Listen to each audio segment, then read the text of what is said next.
Assalamualaikum warahmatullahi wabarakatuh. Shalom, Om Swastiastu, Namo Buddhaya, Salam Kebajikan. Greetings of virtue, peace, and good health to all of us. Ladies and gentlemen, distinguished speakers, esteemed colleagues, and honored guests, good morning and welcome to the 4th Brawijaya Economics and Finance International Conference, or BEFIC 2025, hosted by the Faculty of Economics and Business and the Economics Department, Universitas Brawijaya. BEFIC has become an annual event that brings together academics, economists, policymakers, and industry leaders from around the world to share insights, exchange ideas, and collaborate on addressing the challenges of our time. This year's theme, Driving Economic and Business Transformation Through Digital Innovation Recording in progress. reflect our shared commitment to building a resilient and inclusive future, where the innovation and sustainability go hand in hand. So once again, please give a round of applause to our prestigious event, BEFIC 2025 this morning. Ladies and gentlemen, before we proceed, we would like to greet and welcome the Honorable Minister of Finance of the Republic of Indonesia, represented today by Bapak Insinyur Iwan Juniardi, Master of Management, as the Assistant of Minister for Tax Regulation and Enforcement, and to the Honorable Professor Arif Ansori Yusuf, PhD, from the National Economic Council, and to the Honorable the Dean of the Faculty of Economics and Business, Universitas Brawijaya, represented by Vice Dean for Academic Affairs of the Faculty of Economics and Business, Universitas Brawijaya, Professor Ananda Sabil Hussein, PhD, and also the Honorable, the Head of the Department of Economics, Dr. Rarum Politikarum Ferry Prasetya, and to the Honorable distinguished deans or representatives from other esteemed universities, and not to mention the Honorable all delegations and participants. Ladies and gentlemen, to begin this event, may I kindly invite everyone to rise for our Indonesian national anthem, Indonesia Raya. Ladies and gentlemen, please rise.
Ladies and gentlemen, please be seated.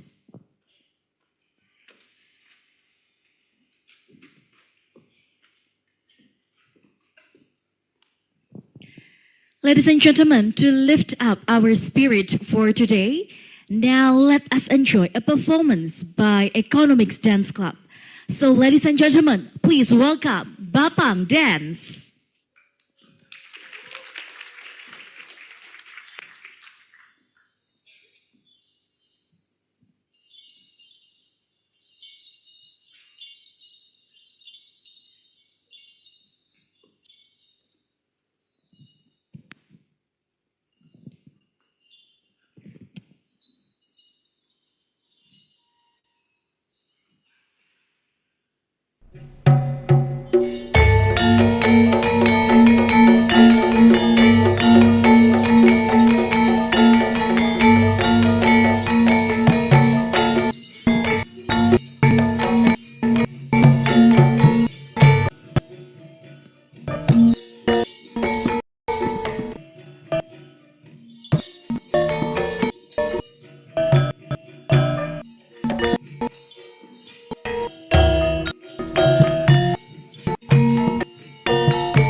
What a wonderful performance from our brother and sister from Economics Dance Club.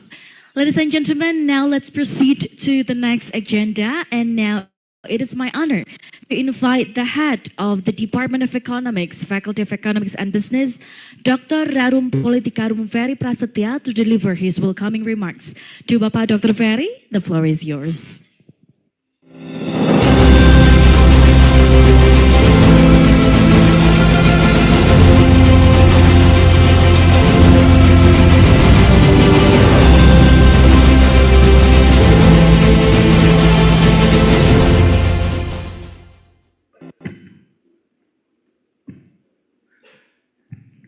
Bismillahirrahmanirrahim. Assalamualaikum warahmatullahi wabarakatuh. Salam sejahtera, selamat pagi. Good morning everyone. The Honorable Ministry of Finance of the Republic of Indonesia, which are represented today by Mr. Iwan Juniardi, Senior Advisor to the Ministry of Finance for Tax Law Enforcement and Regulation, and also Professor Arif Ansori Yusuf from the National Economic Council Indonesia, our Vice Dean for Academics Affairs, and our distinguished speaker joining us in person, Professor Roha, Alvaro Roha from Lisbon University, and Professor Tutut from University of Malaya. And also distinguished speaker joining us online, Professor Muhammad Kabir Hasan from United States America, Professor Koni Susilawati, Queensland University Technology, and Professor Putu Mahardika from Universitas Brawijaya, our sponsor, our co-host, and ladies and gentlemen. So it is my honor to welcome you to the 4th Brawijaya Economics and Finance International Conference in 2025, organized by the Department of Economics, Faculty of Economics and Business, Universitas Brawijaya. So this year, we are joined by more than 300 participants from Indonesia, from Australia, Malaysia, Japan, India, Netherlands, and etc. And we are also proud to host 121 research papers reflecting vibrant contribution to our team driving economic and sustainable business transformation through digital innovation and sustainable development. So this conference, I would like to send our gratitude. We would not have been possible without the generous support from our sponsor and partners. Allow me to acknowledge. The first is Menara Syariah, the Syariah Finance Hubs of Asia, PT Penjaminan Infrastruktur Indonesia, University Network for Indonesia Infrastructure Development, and also Indonesia Deposit Insurance Corporation or Lembaga Penjaminan Simpanan. And I would like to express our appreciation to our co-host university. The first is University Islam Malang, University Mula Warman, University Turnojoyo, Universitas Negeri Surabaya, UIN Samarinda, Universitas 11 Maret, and Universitas Malaysia Terengganu. Finally, I would like to thank the organizing committee, our partner, and our all participants who have worked tirelessly to make this conference possible. With that, I officially welcome you to all to BEFIC 2025. May this conference bring fruitful discussion, meaningful collaboration, and lasting impact. Thank you for your attention, and please accept our apologies for any inconvenience. Thank you. Assalamualaikum warahmatullahi wabarakatuh.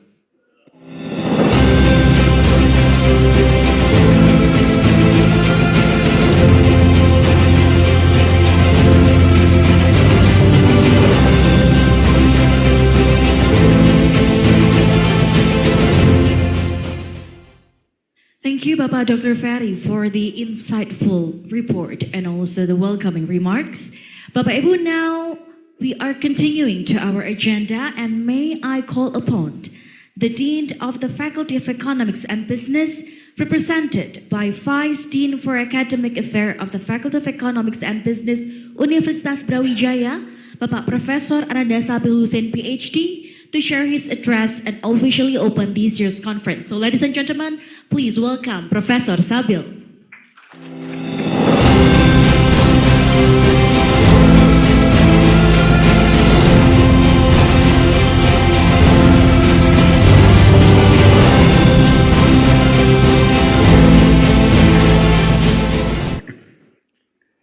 Assalamualaikum warahmatullahi wabarakatuh.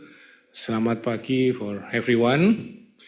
So today I am represented our Dean, Bapak Dr. Abdul Ghaffar, that cannot attend because he has something to do, but he sent his respect to everyone joining this event. Okay, first of all, I would like to greet all distinguished guests, keynote speaker, respected academics and researcher, and also all students and the participant. It's very greatest honor for us, Faculty of Economics and Business, Universitas Brawijaya, and also especially the Department of Economics, to have all of you in here in the event of BEFIC Brawijaya, or Brawijaya Economics and Finance International Conference, the fourth, 2025. Bringing the time of driving economic and business transformation through digital innovation and sustainable development. It's very interesting and very, very relevant with this current issue and situation. So today we also have many experts from internal and external. So I heard there are many experts like Professor Muhammad Kabir Hasan, Professor Alvaro Roca, and then Professor Koni Susilawati, and many other professors, and also from our university, Professor Putu Mahardika.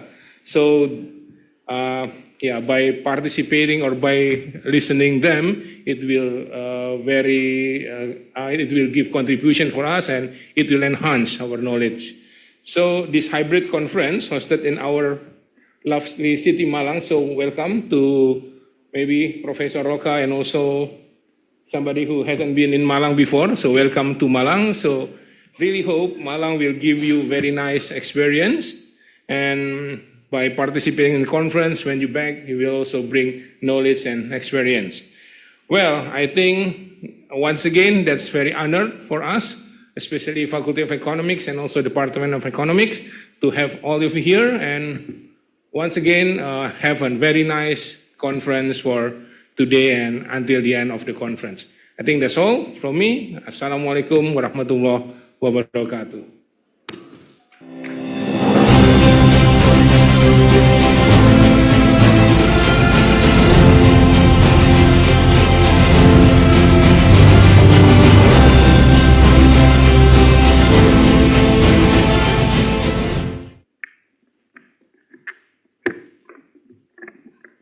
Thank you, Prof. Sabil, for officially opening our BEFIC 2025 this morning.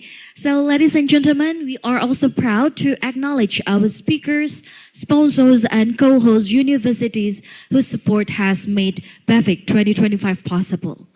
We extend our appreciation to our speakers, Professor Dr. Muhammad Kabir Hasan, Professor Putu Mahardika Adi Saputra, PhD, and Professor Dr. Koning Susiolawati, who joined us virtually. And now we are inviting Professor Alvaro Rocha, Professor Tutut and Bapak Ahmad Zaki Arifin, Master of Business, to come forward to the stage to receive the Certificate of Appreciation from our Vice Dean of Academic Affairs, Professor Sabil, and also the Secretary of the Department of Economics, Dr. Nugroho Suryo Bintoro, PhD. So please come forward to the stage for the certificate handover.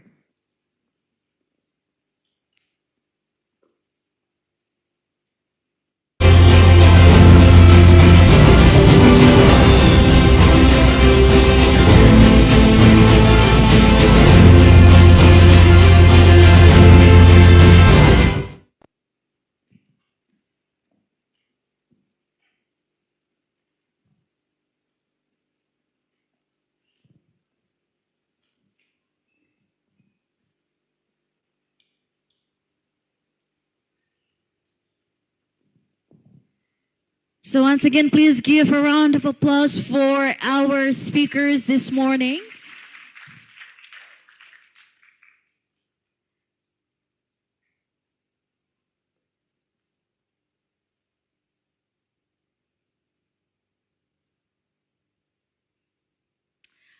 All right, thank you so much, Professor.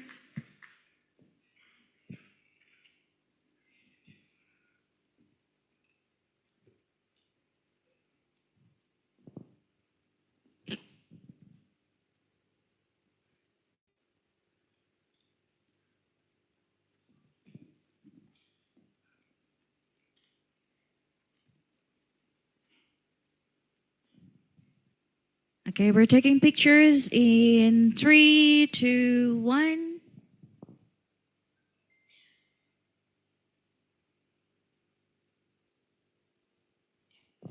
All right, thank you, professors. Please be seated.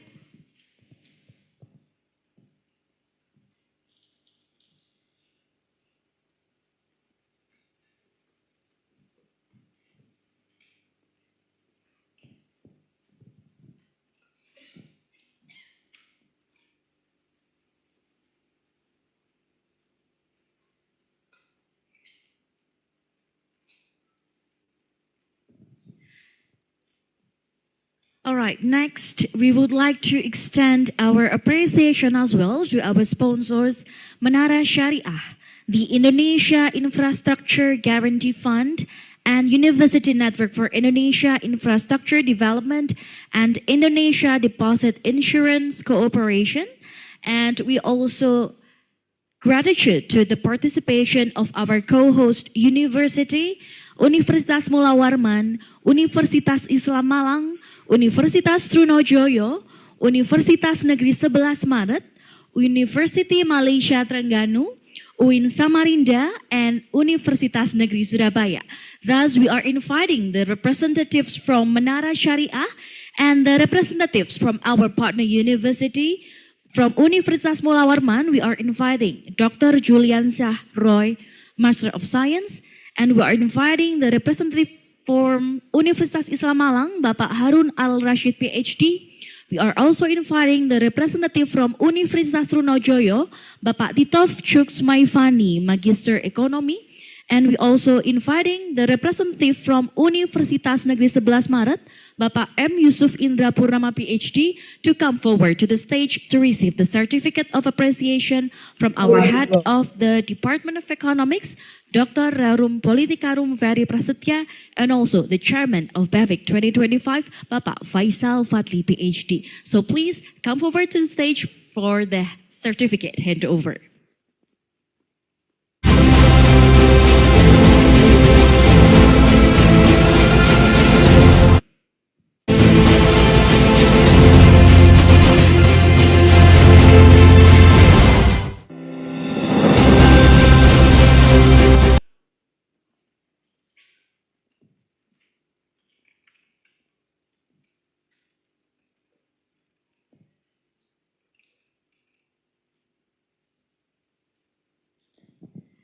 So once again, let's give a round of applause for our sponsors and also co-host universities whose contribution make BEFIC 2025 possible.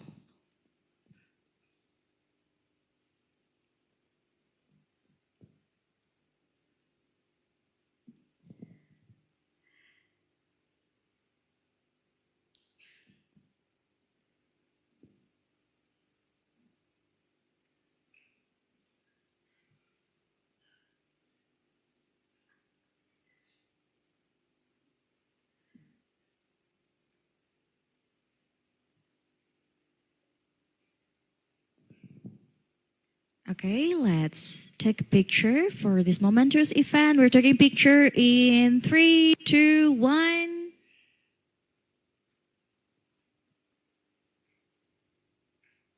All right, thank you so much. Please step down from the stage. Once again, let's give a round of applause for our sponsors and co-host universities.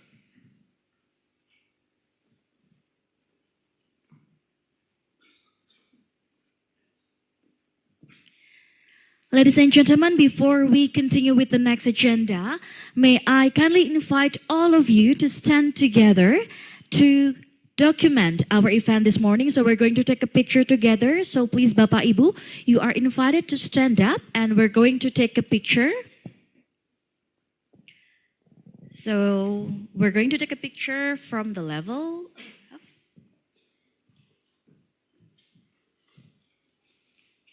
So once again, for all the participants, you are invited to stand up and move a bit closer to the center of the stage. Sekali lagi bagi adik-adik mahasiswa diharapkan untuk berdiri, kita akan mengambil foto bersama.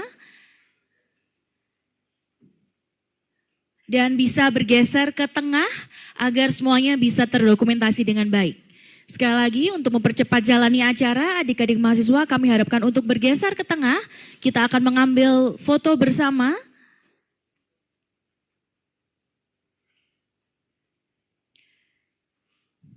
Ya baik, kita akan mengambil foto bersama dalam hitungan 3, 2, 1.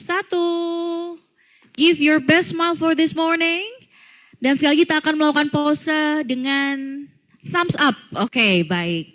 So please give your thumbs up and put your best smile to the camera. So we're taking picture in 3, 2, 1. All right, okay. All right, thank you everyone. Please be seated.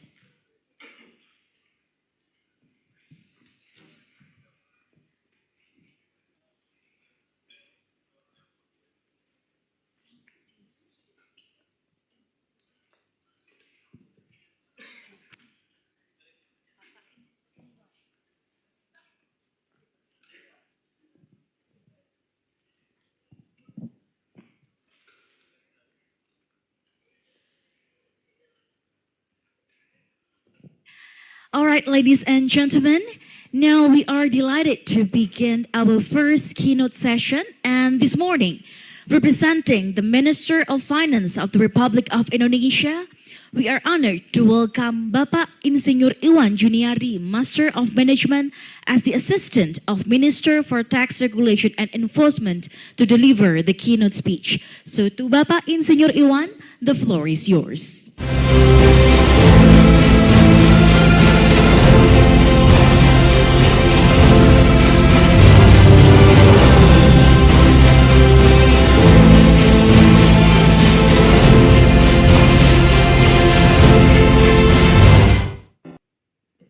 Terima kasih MC. Bismillahirrahmanirrahim. Yang saya hormati Bapak Sabil, Bapak Ferry, distinguished professor, scholars, practitioners, participants, and ladies and gentlemen. Assalamualaikum warahmatullahi wabarakatuh. Good morning. It is a privilege to deliver this keynote for me on behalf of the Minister of Finance of the Republic of Indonesia, Dr. Purbaya Yudisadewa, at the 4th Brawijaya Economics and Finance International Conference, or BEFIC2025. The Minister conveys his warm regards and regrets that he cannot be with us today due to urgent parliamentary duties. He has entrusted me to share Indonesian reflections on this year's theme, driving economic and business transformation through digital innovation and sustainable development, which I believe it is not timely, but also vital to the future of economies, industries, and societies. Let me first express appreciation to Universitas Brawijaya and its Faculty of Economics and Business for conveying this distinguished gathering. BEFIC has grown into a hub where knowledge, policy, and practice converge. Such platforms are crucial in navigating today's turbulent global economy. As we know, we are now living in a time of rapid, unprecedented change and a VUCA world. Global challenges from climate change and resource scarcity to economic inequality and technological disruptions demand bold and innovative responses. The World Bank in 2024 projects global growth at 2.6%, below pre-pandemic levels. Meanwhile, climate-related disasters cost the world over $280 billion in 2023. Digital technologies are reshaping economies, yet taxation, regulation, and social protection struggle to keep pace. Traditional economic and business models are no longer sufficient to remain resilient and relevant. We must rethink how we create value, how we build systems, and how we measure success. Ladies and gentlemen, Indonesia, with its 284 million citizens, including 161 million of productive age, faces both extraordinary opportunities and serious challenges. Our task is to ensure that transformation and sustainability advance not only growth, but also fairness and resilience. Digital innovation is the most powerful enabler of transformation today.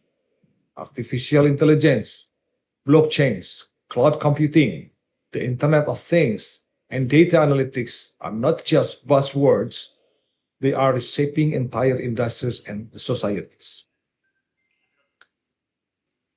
They are helping us do more with less, anticipate customer needs, and unlock efficiencies we never imagined before. More importantly, digital tools are democratizing access to opportunities.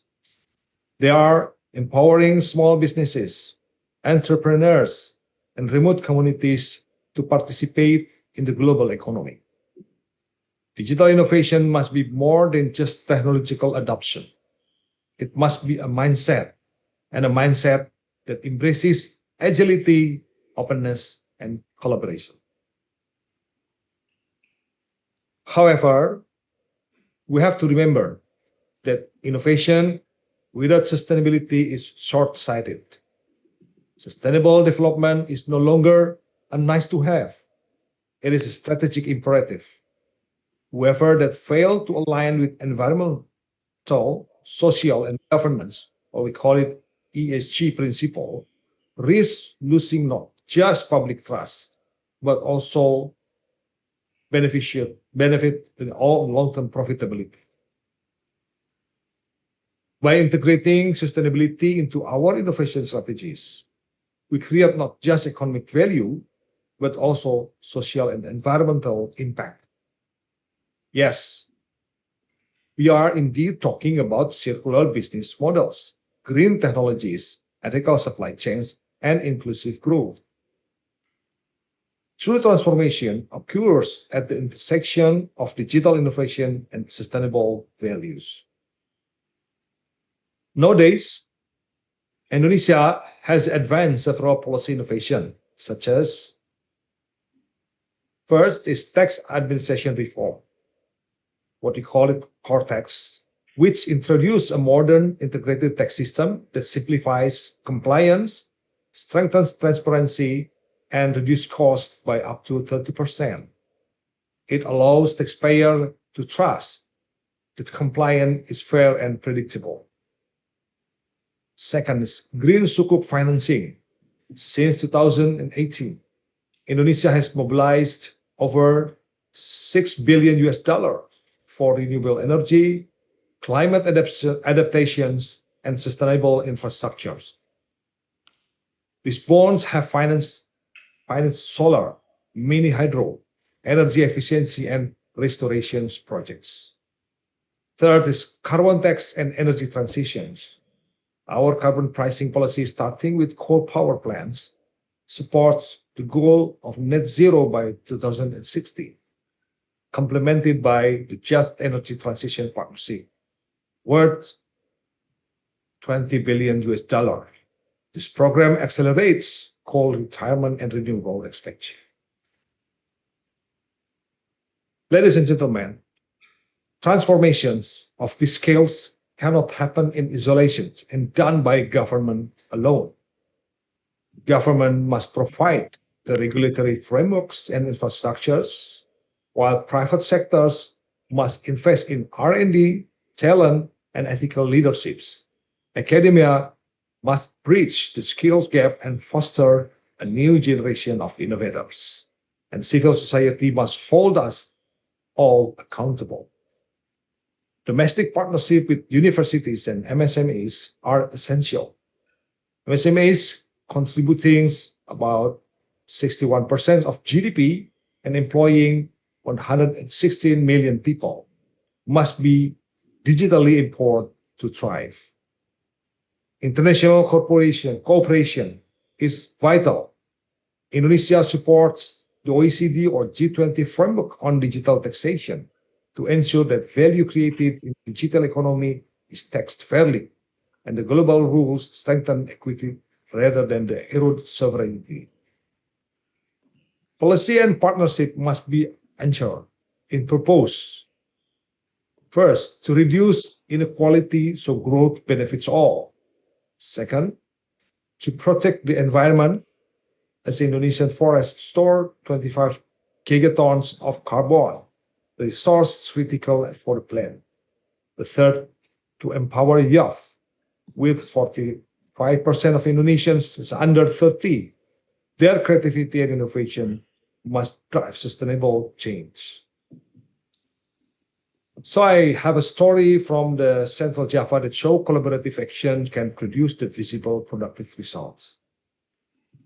In Welahan Wetan, Cilacap, solar power irrigation projects funded through Green Sukuk and supported by Pertamina powers water pumps of 600 watts, delivering 300 liters per minute to irrigate nearly 2 hectares of farmland. Farmers now secure their harvest, reduce energy costs, and rely on clean energy. Second one is in Tawangan village, Boyolali. University students partnered with residents to install solar street lamps. The result, safer roads, reduce dependence on the non-renewable electricity, and stronger localistic.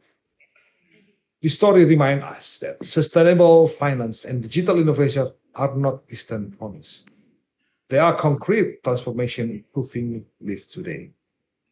From the small things to the big things. Finally, ladies and gentlemen, the digital sustainability era is already here. The path ahead will not be easy. The transformations requires courage, clarity, and commitment. It requires us to think beyond the quarterly profits and to think generationally. Question is not whether we will transform, but how. Let us seize this moment to redefine what progress looks like.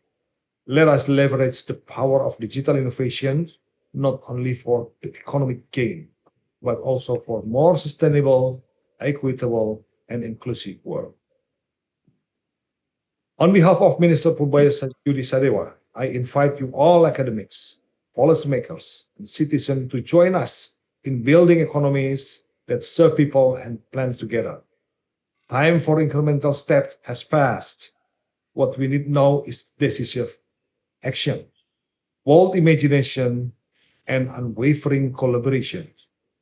Because at the end, the real measures of success is not how fast we grow, but how well we grow together.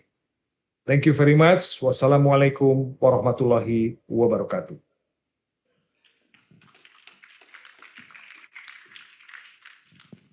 Thank you, Bapak Insinyur Iwan Juniadi. So it's not how fast we grow, but how well we grow. All right, once again, please give a round of applause to our first keynote session this morning. And next, we would like to invite our second keynote speaker, Professor Arif Ansori Yusuf, PhD from the National Economic Council. So to Professor Arif, the floor is yours.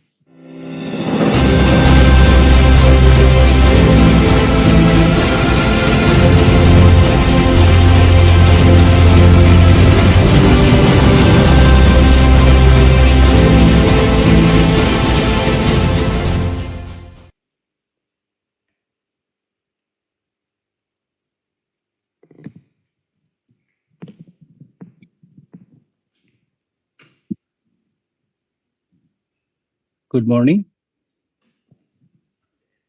Good morning.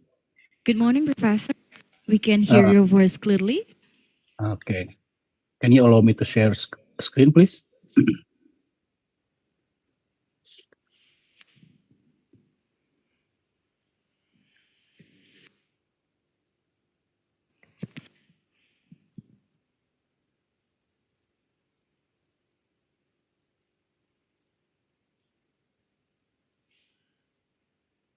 I cannot share screen yet.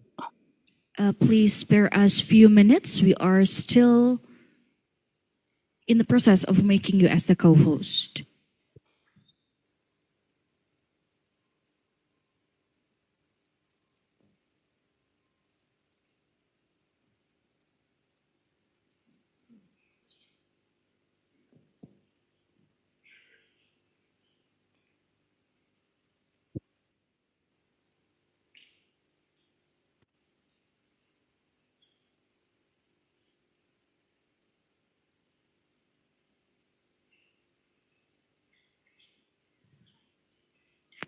Let me share screen myself. Can I do it?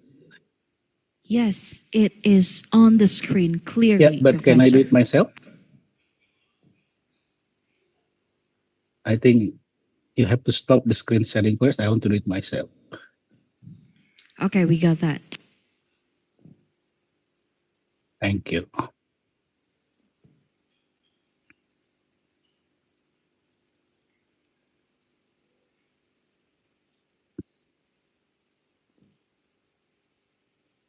Okay.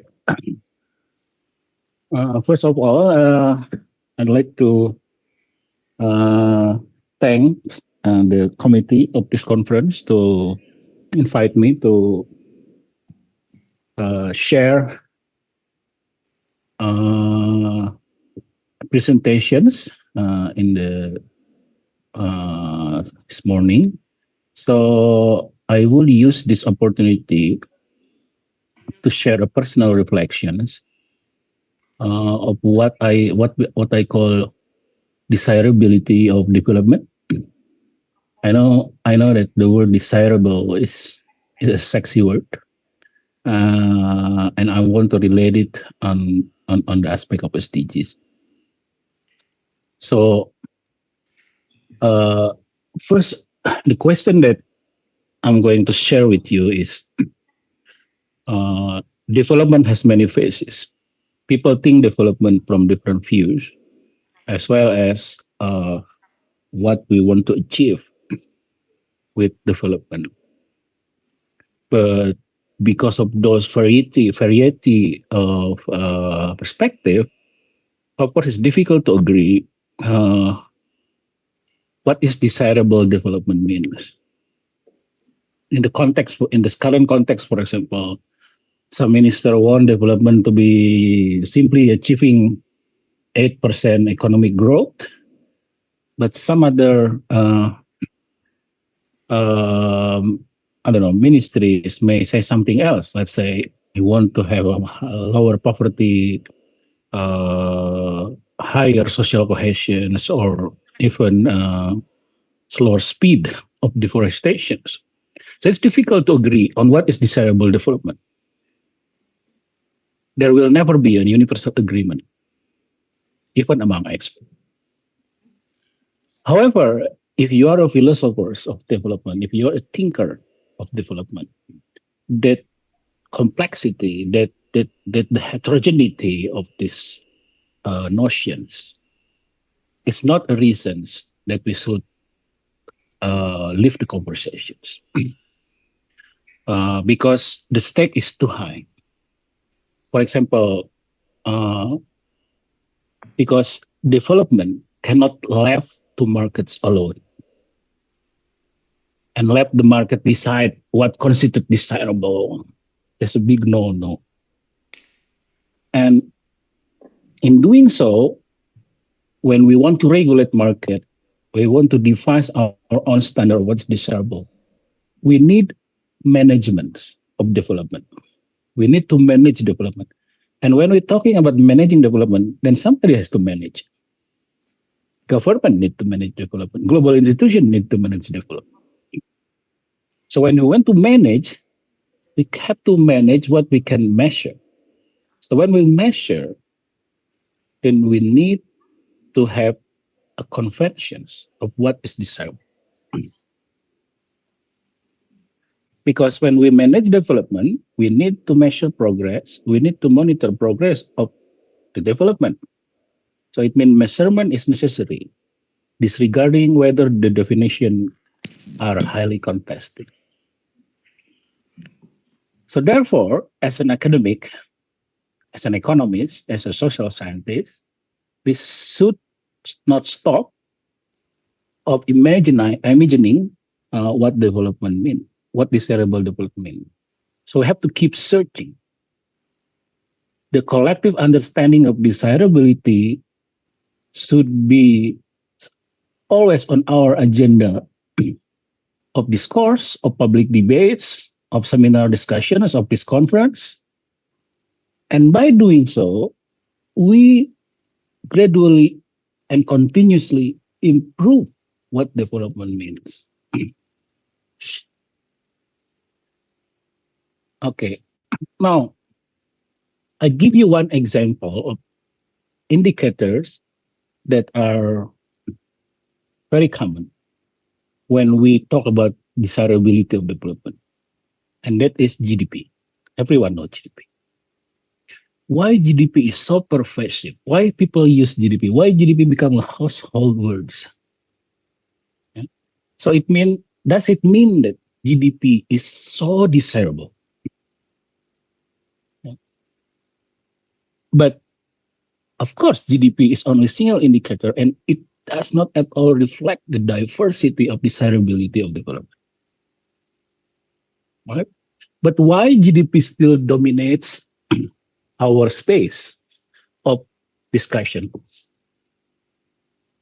Many people know, even undergraduate students know, that GDP has flow. But despite that flow, GDP still define whether Jokowi success, whether Prabowo fail, whether SBY success, whether some else government fail. GDP is important. Even when you see here, for example, so GDP become an obsession. Everybody want to be high income. Indonesia want to be high income in 2045, now $13,000. So everybody are rushing. This picture is an underestimation of how people progress because the scale is in logarithm. It's look like linear. Yeah? But if you scale the axis in a proper units, then you can see the exponential race toward higher income of every country in the world. So all this line representing countries. I highlight the one that I want to look at more focus, but all this picture represent real countries' high income development. So everybody racing toward GDP toward higher GDP, right? So it is interesting to see that World Health Organization recently write a report that actually say that GDP is a sickness. Obsession to GDP is a sickness. They say that it's a pathology. I quote it, the pathological obsession with GDP, and the one who said it is WHO. So if a minister is too obsessed with GDP, we should send him to hospital. right? There are ministers who obsessed with GDP, 6%, 7%, 8%, without considering the quality of its growth. We soon send them to hospital because he's sick, as WHO said. So, and if you look at the history of how growth and poverty reductions are coincide, actually, it's easy to see episode where growth can raise or worsen poverty. So those two possibilities are highly likely. So it means yes, not most countries experiencing growth in GDP with falling poverty. This is from World Development Journal a long time ago. But it is highly likely you find an episode where growth in GDP occurs at the same time with increasing poverty. So that's what we call immiscerizing growth. Indonesia, once in a while, experience immiscerizing growth.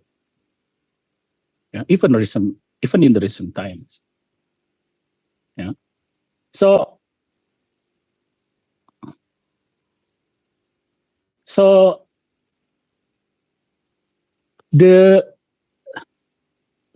it means GDP. I think one of the reason why is so dominating the development indicator. One reason is because it's a robust statistics, simple and intuitive.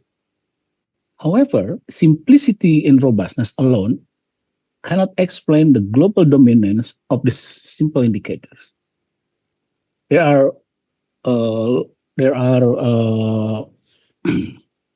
numerous literatures which actually agree that the reason is beyond statistics, beyond statistical dominance, but it's more political prevalence. Because GDP has been chosen for political reasons. Why political? Because, political means that for certain political interests, GDP is a good thing to measure, especially for government who are rooted in ideology in neoliberal agenda, because it's pure market transactions in the GDP is preferable for those ideology, right? So, is there any alternative of GDP? Apparently not. The best contender of GDP as an alternative indicator HDI is the closest contender, but still it's far less pervasive, right? And another indicator that has been long in the histories of UN statistics is some indicator that relate to the green part of the environmental part of GDP, which is called the System of Environmental Economic Accounting, SEA. SEA is a satellite to SNA, System of National Account. System of National Account is the framework of how we define GDP. SEA is the satellite account to accompany SNA so we can incorporate environmental conditions of our economy into the macroeconomic indicator. And with this, I have a personal reflections, because actually Indonesia has early leaderships in adopting this SEA. I was part of it. BPS has published SEA since 1998. Indonesia has reported natural account within SEA framework since 1993 up to today. It's ahead of many developed nations. So it's a developing country. So it means what? Indonesia is a developing country that adopt this metric earlier than most advanced economy. And my early work on this in 1998 actually inspired me to do more studies on this by studying a master degree in environmental economics at UCL with leading environmental economists at that time. That was a long time ago. And then as a proof of this, this is the book that I write with my mentor, Ibu Armida Alisabana, long time ago. And this is the example of publication of Indonesian BPS, effectively reporting SEA. But the thing that make me, at later moment of my academic career, not to be too much passionate with this area is the fact that this development is not really fast in developed country itself. You can see, this is the history. This is the report in 1999, which suggests that actually SEA or GDP has been suggested by the great Nobel laureate William Nordhaus in 1990s. Right? However, it stopped in 1994 because the Congress suspended the initiative and called it a thought crime. Can we mention it? A thought crime. So this Ehrlich is a coal lobbyist in the US, declared that the consideration of environmental and natural resources in the economy to be a thought crime. That was 1990. So for me, this is something very disappointing because when you learn environmental and resource economics, you learn from the textbook that is written by all the great economists in the US. And when you see the US itself think that that kind of thinking is a crime, is something disappointing for a young man that is learning the science. Right? So it means what? It means intellectual progress in some country cannot always in line with the politics of that country, even in an advanced economy of his 100-year history of democracy like United States. And in 2020, we have to wait until 2022 when Joe Biden become the president of the US, that what stopped William Nordhaus in 1990s are reinitiated. So this is part of the national strategy to national asset from the Office of Science and Technology. So this is officially Biden. I don't know what happened with this under Donald Trump, but I think it's stopped again. Okay, so now come back to desirability. Desirability of development also is not a static concept. Matrix of development must evolve with context. So the meaning of the desirable development change with time and knowledge. A good example that I'm struggling now is the poverty line shifting. Indonesia hasn't been updated this poverty line for 27 years. If you can see here, this is Indonesia, its income per capita. Indonesian poverty line is 3.1 PPP US dollar per day. Indonesia has already been upper middle income country. They're supposed to belong to the blue dots, but their poverty line are still belong to the red dot. Red dot is the lowest income country group. So government is reluctant to revise this for political reasons. And this is dangerous. Why? Because reluctant to acknowledge that your country has a lot of poor people is dangerous idea, because this is false claim of success and also is disincentivizing talents that want to lead some region, lead some countries. So because you are avoiding higher standard. So what I'm saying is democracy, like Indonesia, need better metrics. So a robust democracy require more accurate and ambitious yardstick to measure the desirability of its development. So when we talk about development, people some often, more often than not, discuss about sustainable development. Sustainable development is one theme that this conference being chosen. And sustainable development, I think, especially if you talk about SDG, there's a very complex, not complex basically.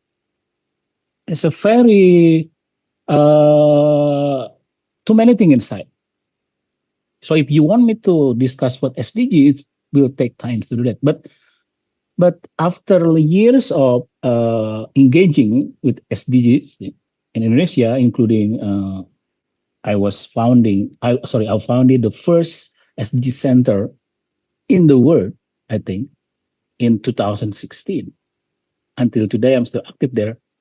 I think I learned that if you ask me to choose one word that can represent SDGs, that word is justice.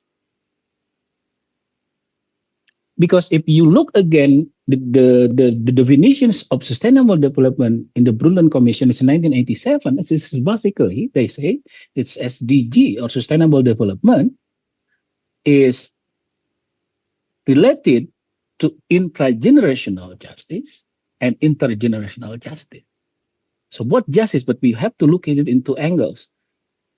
So the justice of or fairness among group of people within the population, within the generations, and the justice of between or fairness between group of people in different generations, that intergenerational justice. So the intergenerational justice, one of the biggest challenge now, of course, everybody knows is a climate change. So, and if you want to, if you ask me which one is more difficult, addressing intergenerational justice or addressing intragenerational justice, of course, I'm not hesitant to say that the answer is intergenerational justice, simply because of the political economy is more difficult. Why? Because intragenerational justice, still those people who are treated unfairly, they have a say. They can form parties. They can go to the street and demonstrate. They can yell. But if you treat it unfairly, future generation, there is no way they can voice their concern because they are not born yet. So some of us has to do the job to voice the needs, yeah, of those future generation. So this is just want to give you an example of how difficult it is, because even when you take into account all the countries' commitment toward reducing emissions, the 1.5 degree warning is still too far to reach. I'm sorry, Professor. Yeah. Just to remind you, we only have 1 minute left. Thank you. So okay, and intergenerational justice also have we have issue with that. So let me come to one of the most important point that I want to make.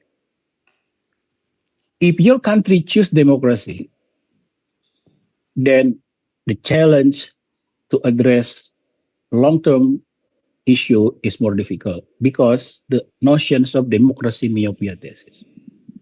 So democracy myopia thesis was formed by at least 4 aspects. The preference of voter are myopic.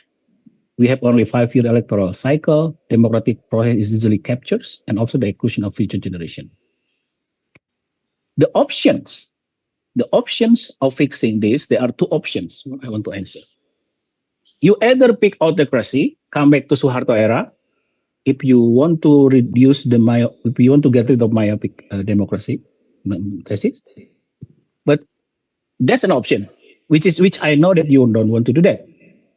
But there are other options, but we have to be patient, and that is the liberation.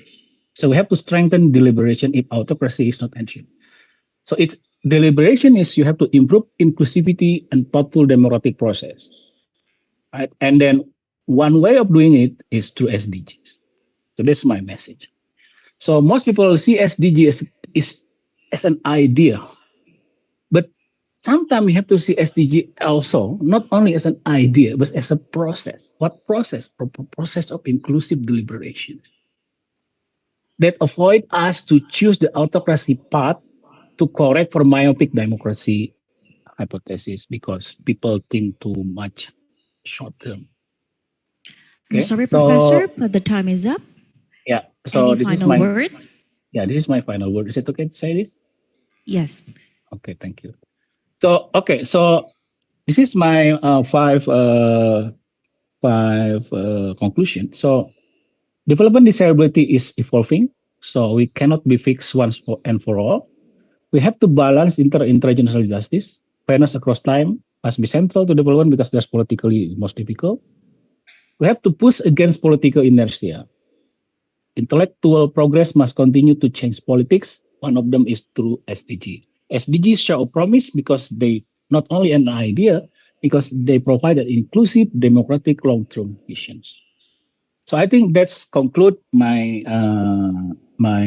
presentation. So I wish you a very good and interesting conference. Thank you.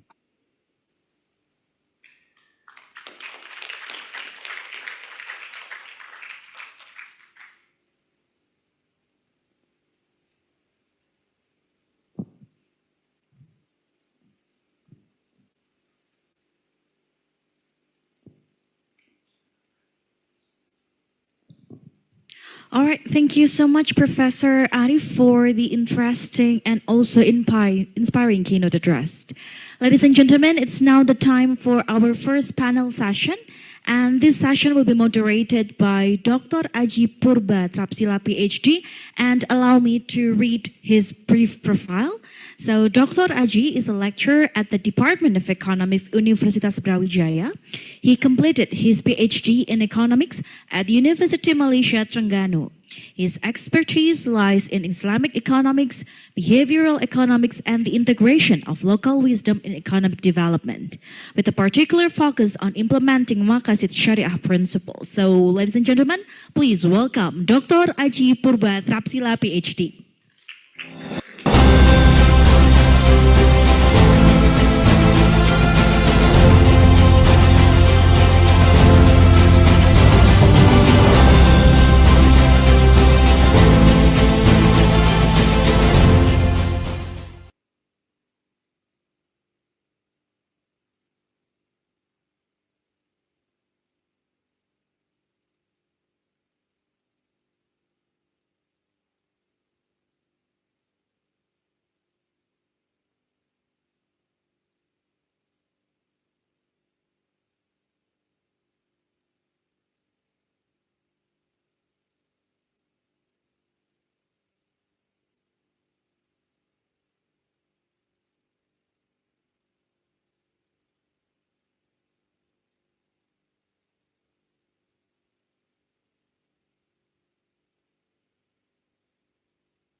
No sound, please.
Professor, the floor is yours.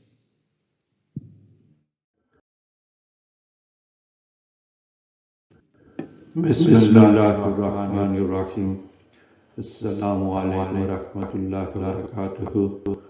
Dear conference audience and the distinguished scholars, I am privileged to give a lecture on future Islamic economy and influence global halal industry dynamics. And salam from New Orleans. It's very early morning here in New Orleans, like 3 a.m. in the morning. So let's get started with the limited time. Pretty much I'm going to follow my prepared PowerPoint slides for keeping the audience and myself in connection with each other. So what is the definition of halal? Halal is an Arabic term which refers to what is lawful or permissible in Islam. Regarding food, it is the Sharia or Islamic law-mandated Islamic dietary requirement. Now, growth and scope of the halal industry. The halal industry is growing rapidly because of increasing Muslim population, rising demand for ethical and responsible consumption. Halal, it's coming from Arabic word which means permissible, applies not only to food but also to broader lifestyle practices in line with Sharia law. And what are the core segments? It is food, tourism, cosmetics and healthcare. So halal industry growth, the Muslim population, the increasing number of the Muslim worldwide drives demand for halal products. Halal food products are a significant part of the industry catering to dietary needs. Cosmetic sector, halal cosmetics ensure products are free from prohibited ingredients. Ethical consumption, raising awareness of ethical and reasonable consumption fuels halal market growth. And tourism sector, halal tourism provides services and facilities that cater to Muslim travelers. Now, what is the ethical foundation of halal economy? Halal economic principles guide ethical business conduct, responsible financial transactions, moral consumer behavior, and rooted in Islamic teachings from the Quran and Sunnah, and the aim is to ensure fairness, social justice, and environmental care. So, foundations of halal economy, as I mentioned, ethical business conduct, emphasizes integrity and honesty in business practices, responsible financial transaction, focuses on fair and transparent financial dealings. Islamic teachings provide the foundational guidance from the Quran and Sunnah. Fairness and justice ensures equitable treatment and opportunities for all, and environmental care, promotion, sustainable practice, and environmental responsibility. Now the halal ecosystem and stakeholders. So you have the producers, you have the certifiers, and you have the consumers.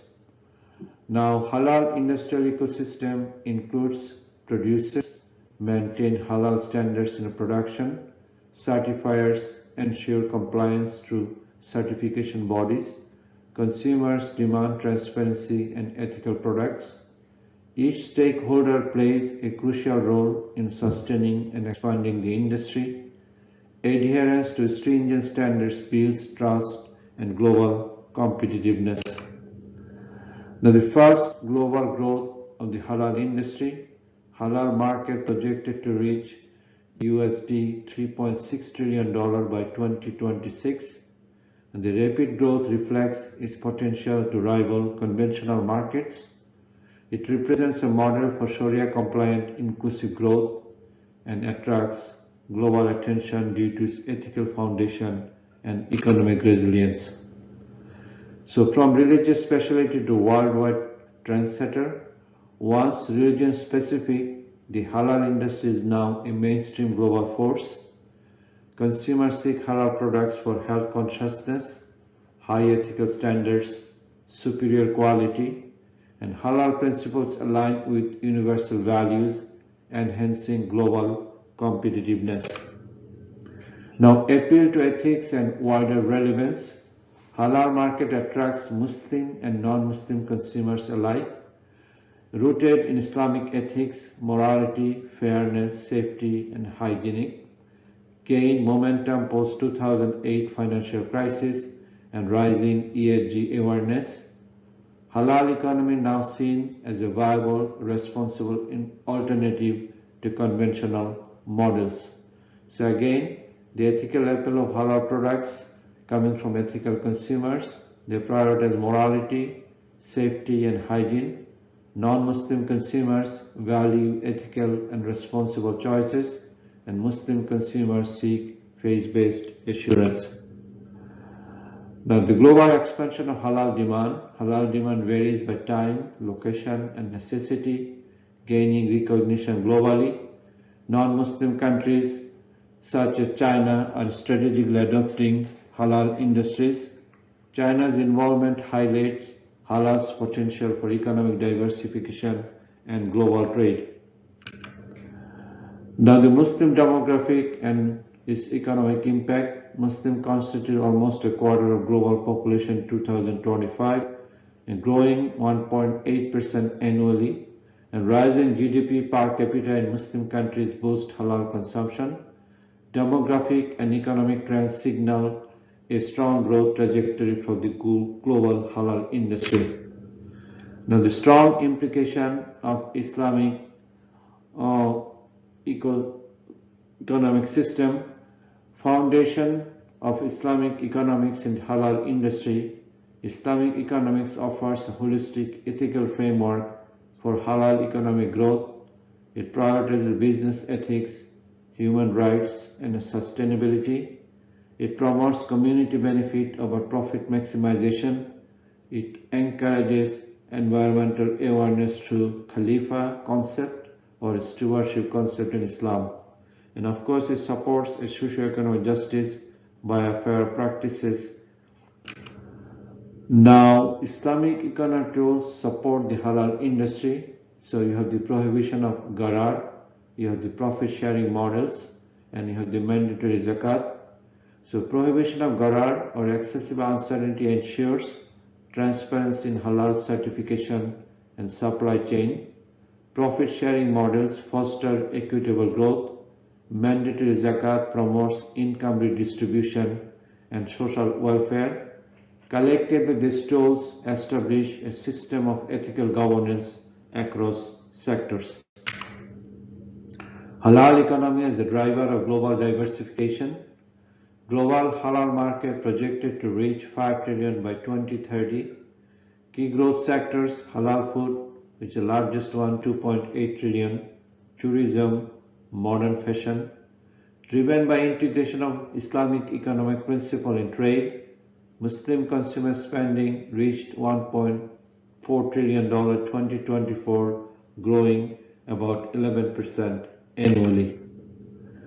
Now, there are also national strategic initiatives by different countries. For example, Malaysia's HIMP 2030, Malaysia Halal Industry Master Plan 2030 is a leading example of integration, aims to increase halal industry GDP contribution from current 7.5% to 11% by 2030. It aligns national economic policy with Islamic principles, encourages innovation, industry development, and inclusive growth through Islamic framework. Now, what are the strategic challenges and opportunities in the halal industry? It challenges, first one, the challenges to integration, predominance of non-Muslim ownership in halal production and supply chain, lack of awareness and application of Islamic economic principles in business practices, opportunities for advancement, strategic partnerships between governments, industry bodies, and Islamic finance institutions, implementation of educational programs to increase stakeholder awareness, and promotion of Sharia-compliant financing and governance framework. Aligning the halal industries with Islamic economics can drive global, ethical, and sustainable economic growth. Now, what are the Islamic economic instruments and the market resilience? The key instruments are Mudaraba, like profit sharing, Murabaha, cost plus, Ijara leasing, ensure linkage to real economic activity. An Islamic financial asset is the largest, almost 4 trillion 2021, and it projected to grow almost 6 trillion by 2026. The risk-sharing models foster stability during economic downturns. Now, what are the demand side drivers and the supply side values? So, the demand side drivers of the halal industry is a growing eatful population, affluence of Muslim consumers in lifestyle and consumption, digital connectivity and the rise of e-commerce, Muslim-friendly travel, and national economic activity and halal cosmetics, and the values that it tries to propagate: justice and equality, social responsibility, modesty, moderation, and family values. Now, if you look at again the halal industry ecosystem, so you have the scope side: food, cosmetics, pharmaceuticals, logistics, tourism, and banking. The core principles of this industry: social justice and sustainability. The definition is, of course, on all sectors from production to consumption to distribution, and the key opportunities: supply chain growth, cooperative environment, and economic model. And what are the enabling factors? Is the education program and training programs in different universities around the world.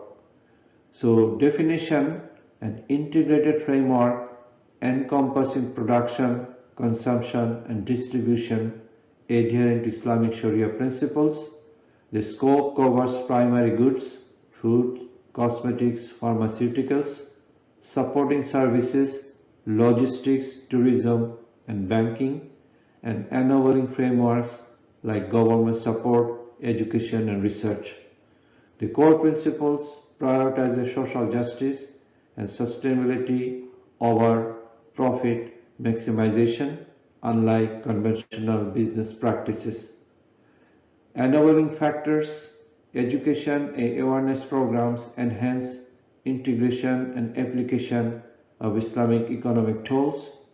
Training equips entrepreneurs for ethical production and distribution, like Indonesia's halal literacy program, for example.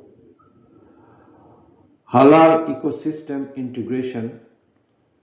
Now, government policies and support is a pivotal role in integrating Islamic economics with the halal industry. Example: Malaysian Halal Industry Master Plan that I mentioned before, United Arab Emirates Sustainable Halal Initiatives, international collaboration. Organizations like OIC facilitate unified halal standards and promote Islamic economics. It aims to enhance global trade and consumer trust. For example, OIC's Halal Standards Framework. And the role of non-Muslim business: significant contributors encouraged by market access and consumer demand, connections to ethical production, fair trade, sustainable sourcing, aligning with Islamic economic values.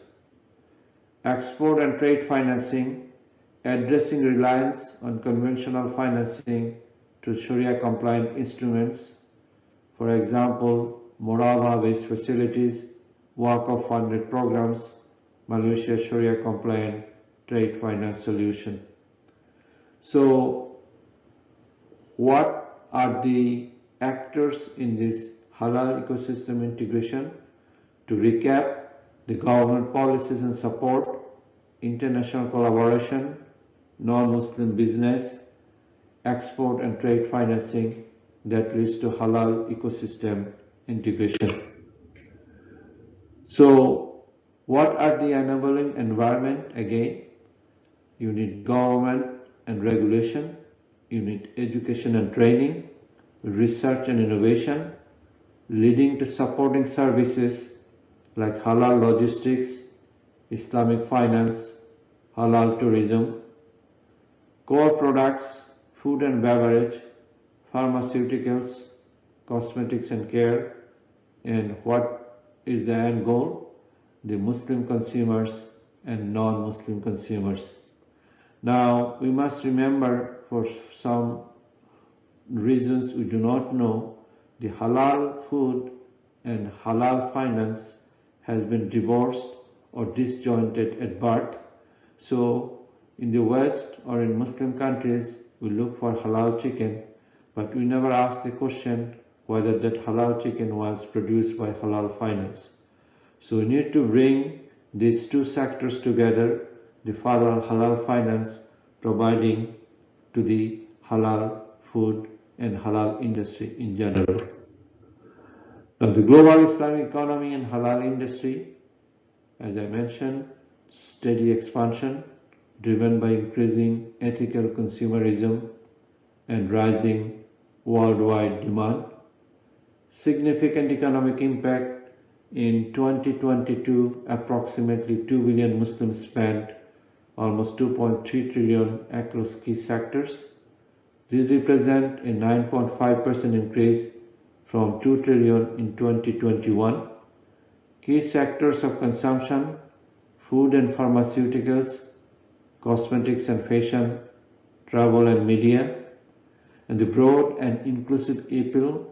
Growing impact of faith-based consumption extends to non-Muslim consumers who value similar ethical principles, responsible and sustainable production.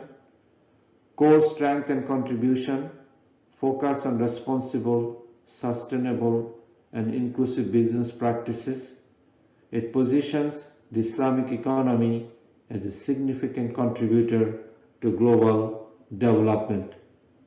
So again, to recap, steady expansion driven by ethical consumerism and global demand, economic impact, significant spending across sectors in many countries, including both Muslim majority countries and non-Muslim majority countries.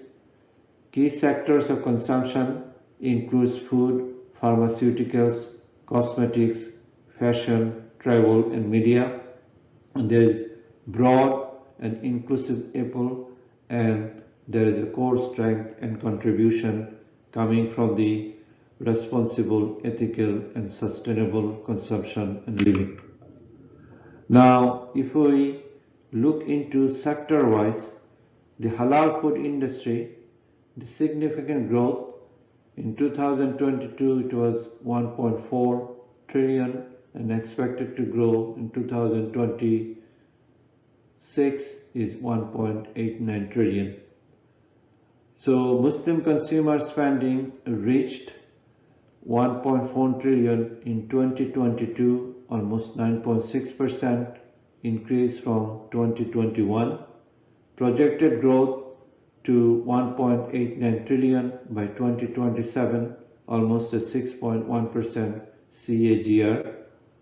Now there is investment and challenges. There was a drop in 2022, 44% drop in investment value due to global issues like climate change, supply chain disruptions, geopolitical tensions.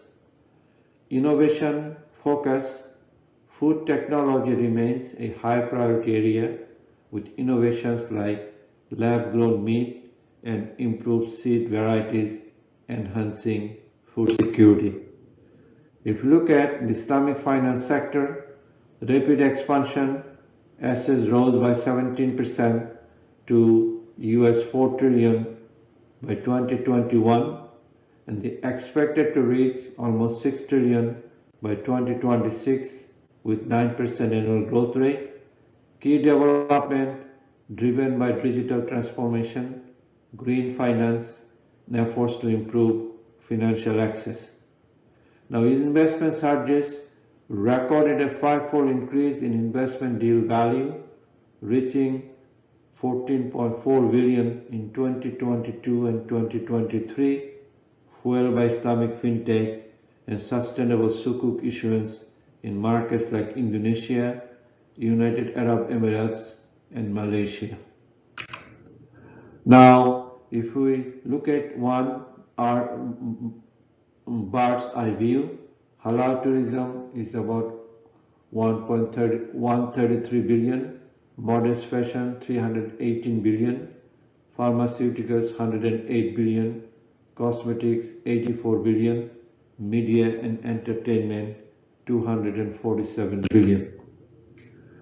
So if we look at again the sector of growth and innovation, halal tourism, recovered growth, Muslim spending reached 133 billion in 2022, projected to hit 174 billion in 2027.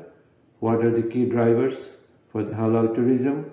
Technological innovation like AI-powered booking platforms, significant tourism investment like in Saudi Arabia is investing billions of dollars to promote its halal ecotourism and religious tourism like Umrah and Hajj. Modest fashion, rapid expansion, Muslim consumer spending was 318 billion in 2022, but strong projection, the market expected to reach 428 billion by 2027. What are the key drivers of growth? Here in this sector, multi-channel marketing, popularity of modest sportswear, pharmaceuticals, consistent growth, spending reached US 108 billion in 2022, 7.8% increase. What are the key strategies for pharmaceutical? Localization strategies addressing supply chain challenges. Cosmetics, dynamic growth, industry grew by 14.3% to US 84 billion in 2022. Drivers of this industry, of this segment, are digital tools like AI-powered product trials, leading markets including India and China. Media and entertainment, steady increase, spending grew by 6.4% to USD 247 billion in 2022. What are the key drivers? Higher investment, rise of content reflecting Muslim identities. Now the contemporary scenario and future projection. Halal product imports like OIC countries, it saw a 2.91% decrease to 359 billion in 2022, but it expected to bounce back to 492 billion by 2027.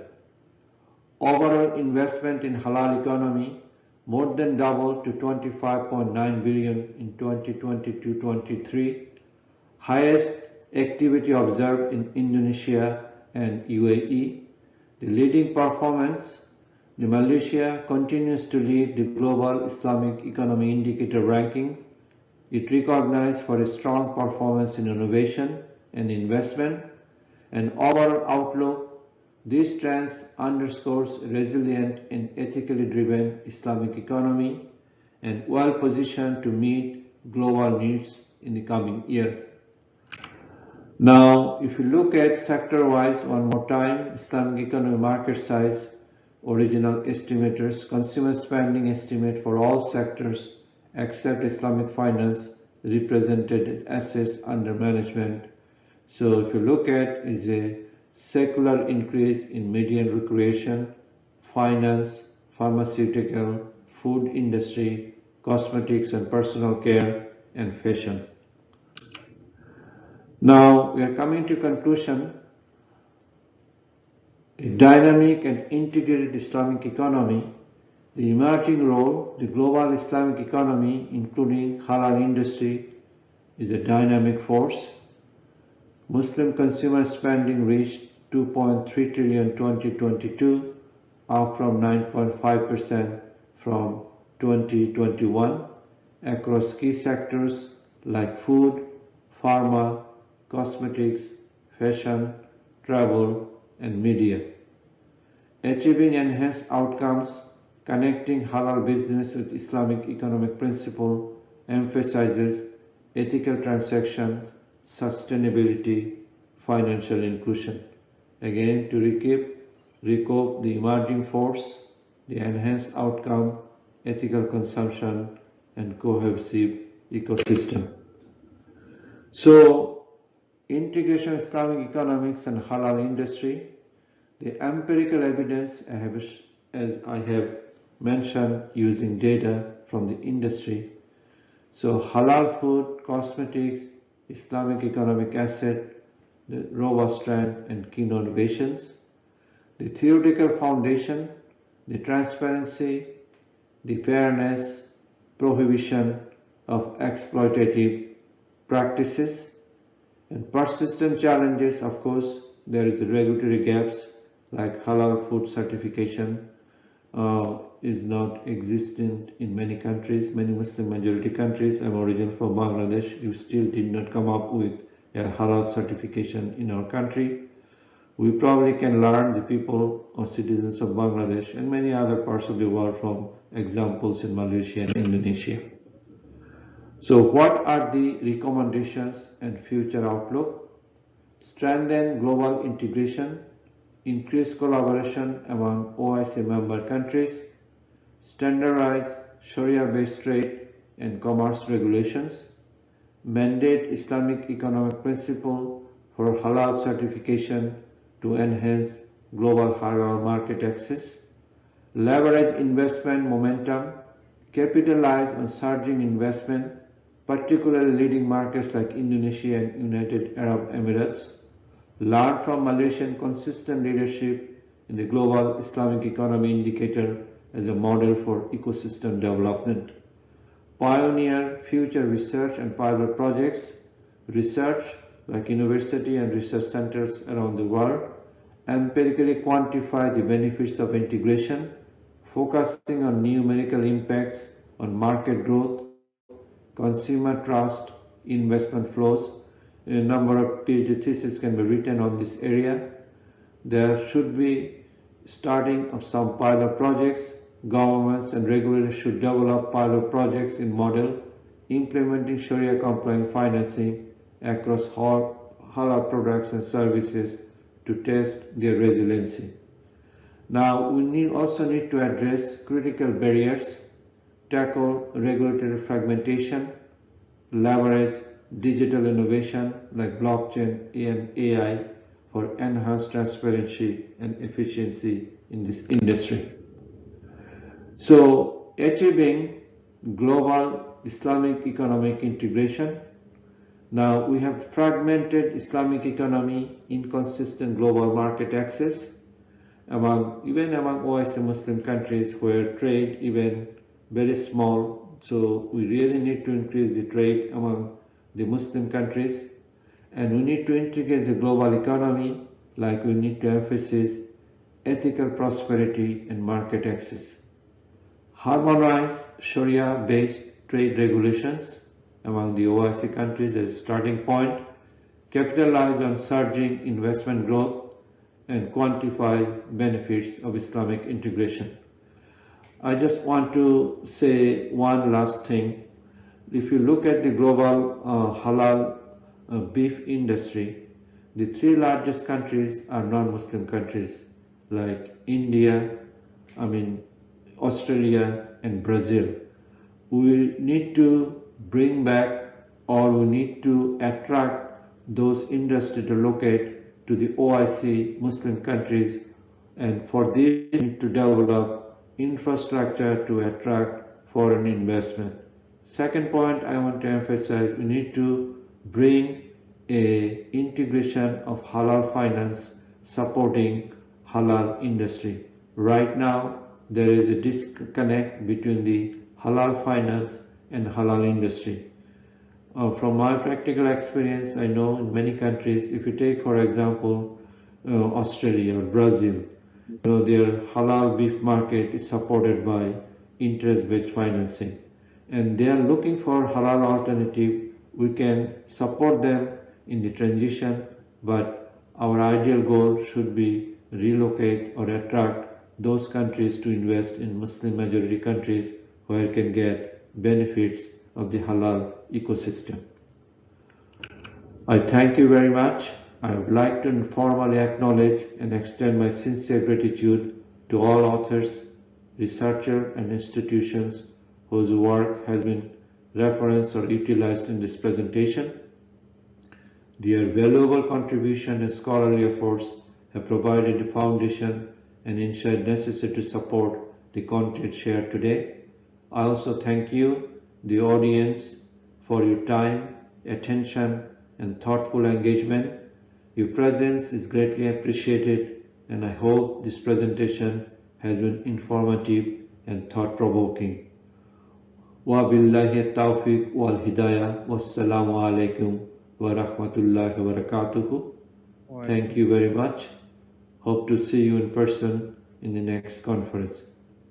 Okay. Assalamu alaikum wa rahmatullahi wa barakatuhu. Waalaikumsalam warahmatullahi wabarakatuh. Please give applause to Professor Kabir Hasan. Thank you, Prof. Kabir Hasan, for your insightful presentation where, as you know, that halal industry has gained spotlight in the last decades and grow rapidly afterwards with Islamic finance halal industries, and also backed by the principles of Islamic teachings. So for the next session, I'd like to call our second panelist, Professor Putu Mahardika, PhD, who will share insight. About the future of trade, leveraging digital innovation for sustainable global economic growth. Professor Putu has conducted significant research on institutional trade, digital transformation, and sustainability, making his perspective highly relevant for today's discussion. So, Professor Putu, the screen is yours, and you might give a presentation maximum 20 minutes. Please, bro. Okay, thank you very much for Pak Haji, yeah. For the time, can you hear my voice clearly, Pak Haji? Yes, Prof. Okay, thank you for your time. Okay, good morning, distinguished guests, also esteemed university and faculty leaders, fellow speakers, colleagues, and all participants. It is a great honor to stand before you today at BEFIC 2025.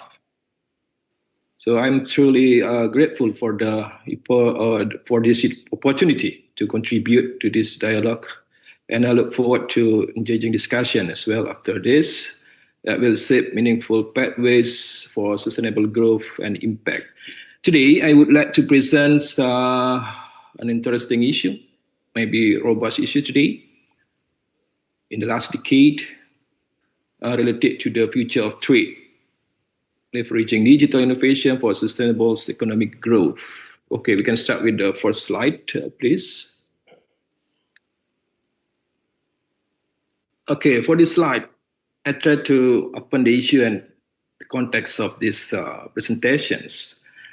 Let us begin with the bold visions set by Mrs. Ngozi Okonjo. She is a Director General of the World Trade Organization, WTO. Actually, she said that the future of trade is services. So I repeat it again, the future of trade is services, it's digital, and also it's green. So there are three components for these properties, right? Services, digital, and green. And also the last thing is inclusive. Everybody can actually assess for the impact of the trade.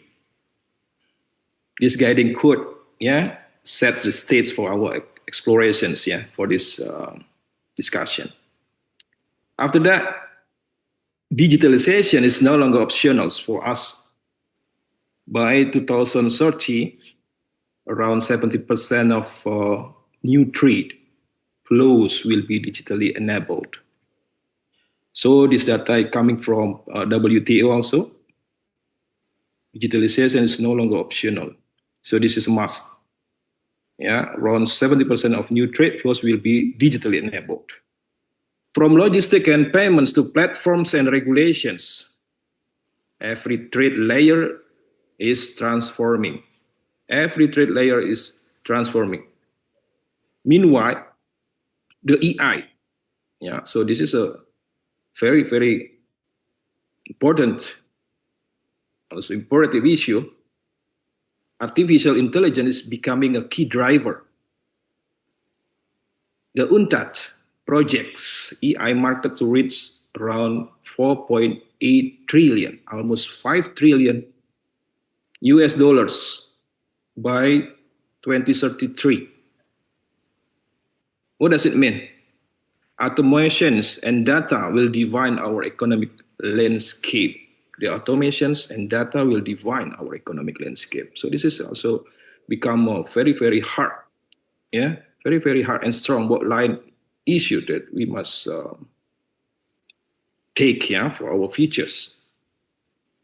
But transformations bring responsibility. Transformation brings responsibility. As Mr. Kumar Iyer warns us, digital trade can either uplift or derail our environmental and social goals. Yeah. So this, actually the transformations, yeah, to the digital trade can either uplift and, yeah, or derail our environmental and social goals. And for this, actually all depends on what? How it's governed. So who govern this? A lot of peoples, not only governments, but also the private sectors, as well the citizens. Yeah. That's why sustainability remains a core theme throughout these presentations. Yeah. So my presentation will put very bold line for this. Icon for recycling and triple down, bottom line remain us for this commitment. And we go to the next slide, please. Okay, this. We talk about the challenges, trend, and structural shift in the global commerce. Global trade actually is undergoing a seismic transition. So we know that with rising geopolitical tension and increasing friendshoring, yeah, friendshoring. So this is a bit a new issue, a new behaviors of the big nations, dominant nations in playing their field, playing their role, yeah, in the global trade. So friendshoring is actually a supply chain strategy where a country or company shift the production and sourcing to trusted partners or allied nations. So you know that just play with your friend. Yeah, play with your friend, not with your enemies. Yeah, just kill your enemies. Yeah, so make your nation strong. So everybody want, yeah, to be your friend then. And after that, yeah, we know that for this rising geopolitical tension and increasing friendshoring, the WTO see early sign of a troubling fragmentation that threatens the multilateral trading system. Geopolitical tensions, and after that we have fragmentations, decoupling of the global trade. Yeah. So this will treat the multilateral trading system based on the informations released by the WTO.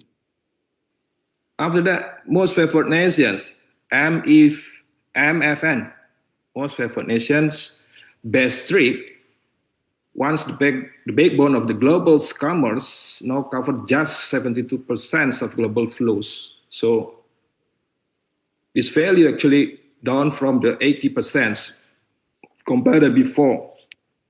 So this signals a pivot actually toward bilateralism and inward-looking trade strategies.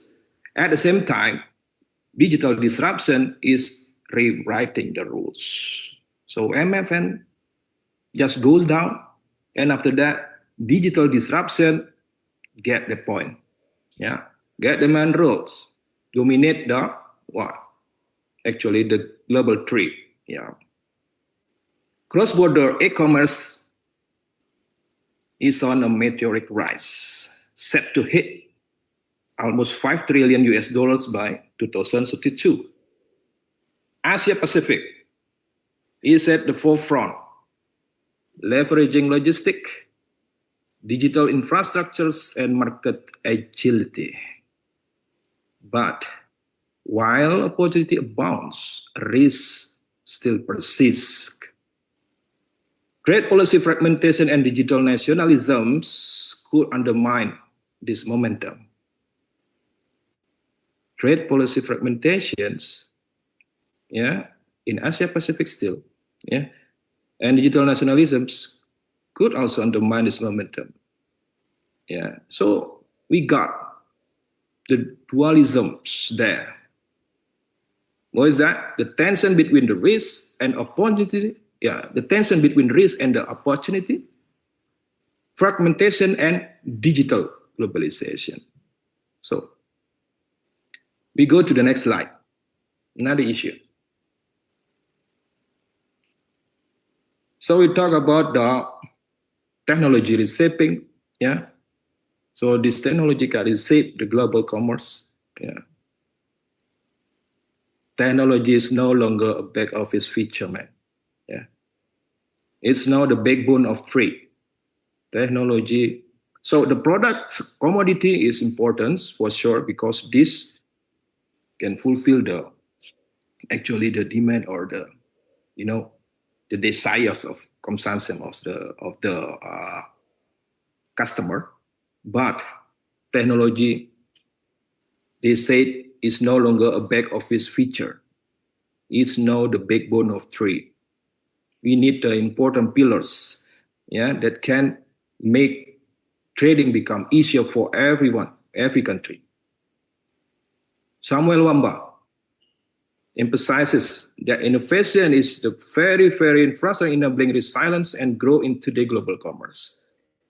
So he believed that innovations must be embedded, yeah, with the innovations. So these two, actually, innovation and technology become the infrastructures that can enable what? That can enable resilience and growth for the global commerce, according to him. So the data speak volumes. The data speak volumes. Blockchain, we have blockchain also for this, say that the expansion of technology in the global trade.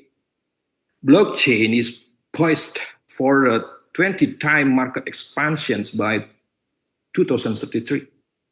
20 times, yeah, because of this blockchain.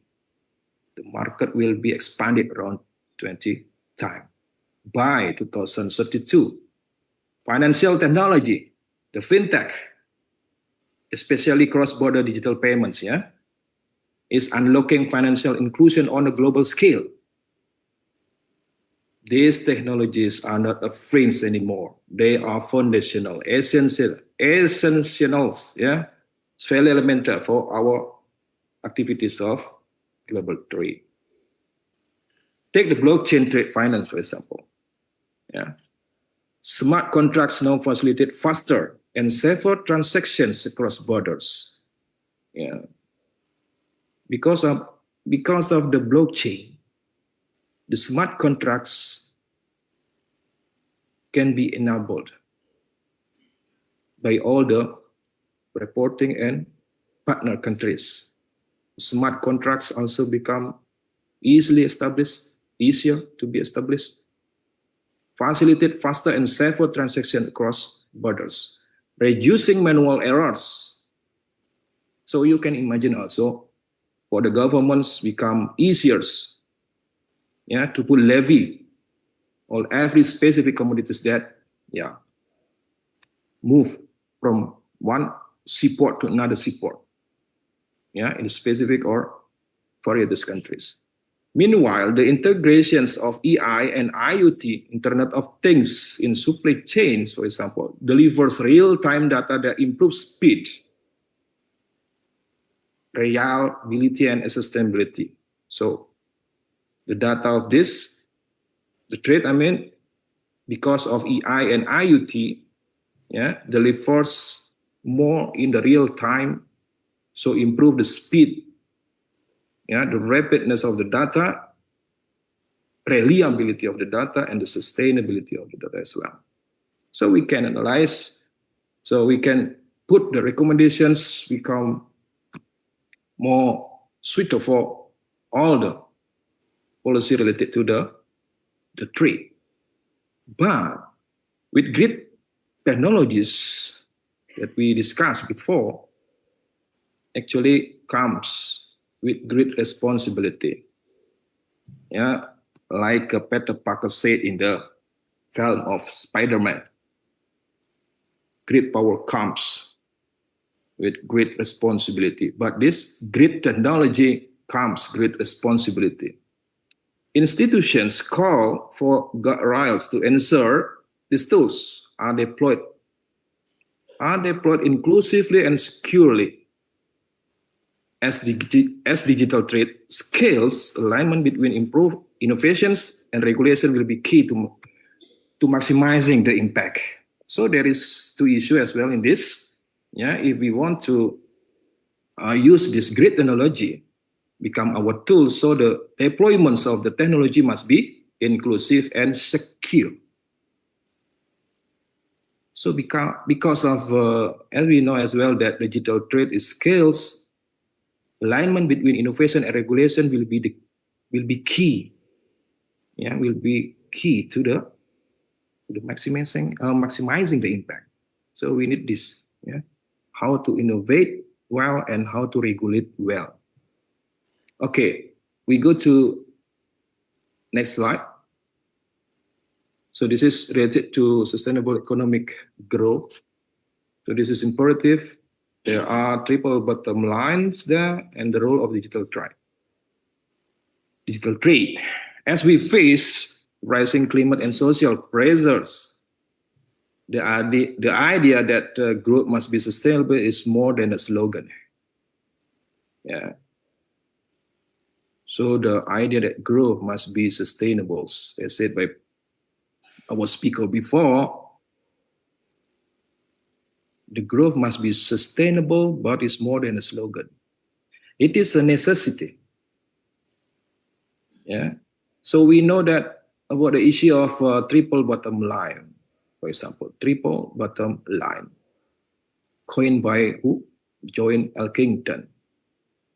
So he urges us to evaluate success by its impact,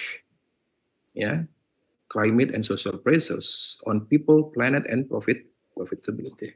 So there is actually triple bottom line. If we talk about the climate and social pressures, people, planet, and profitability.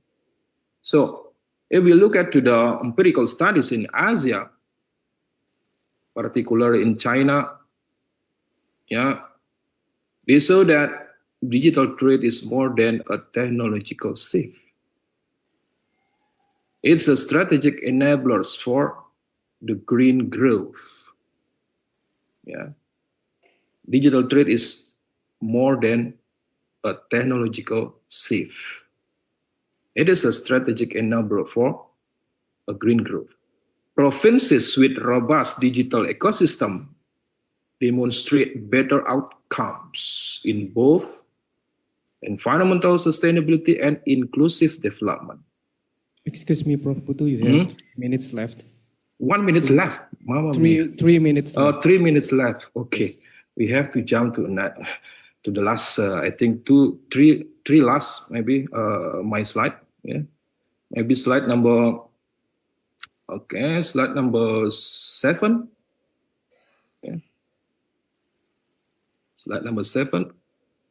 Okay, we talk about digital trade. Just pages number 7, please. Yeah. Digital trade. Yeah, we talk about digital trade, bridging gaps in access, trust, and regulation.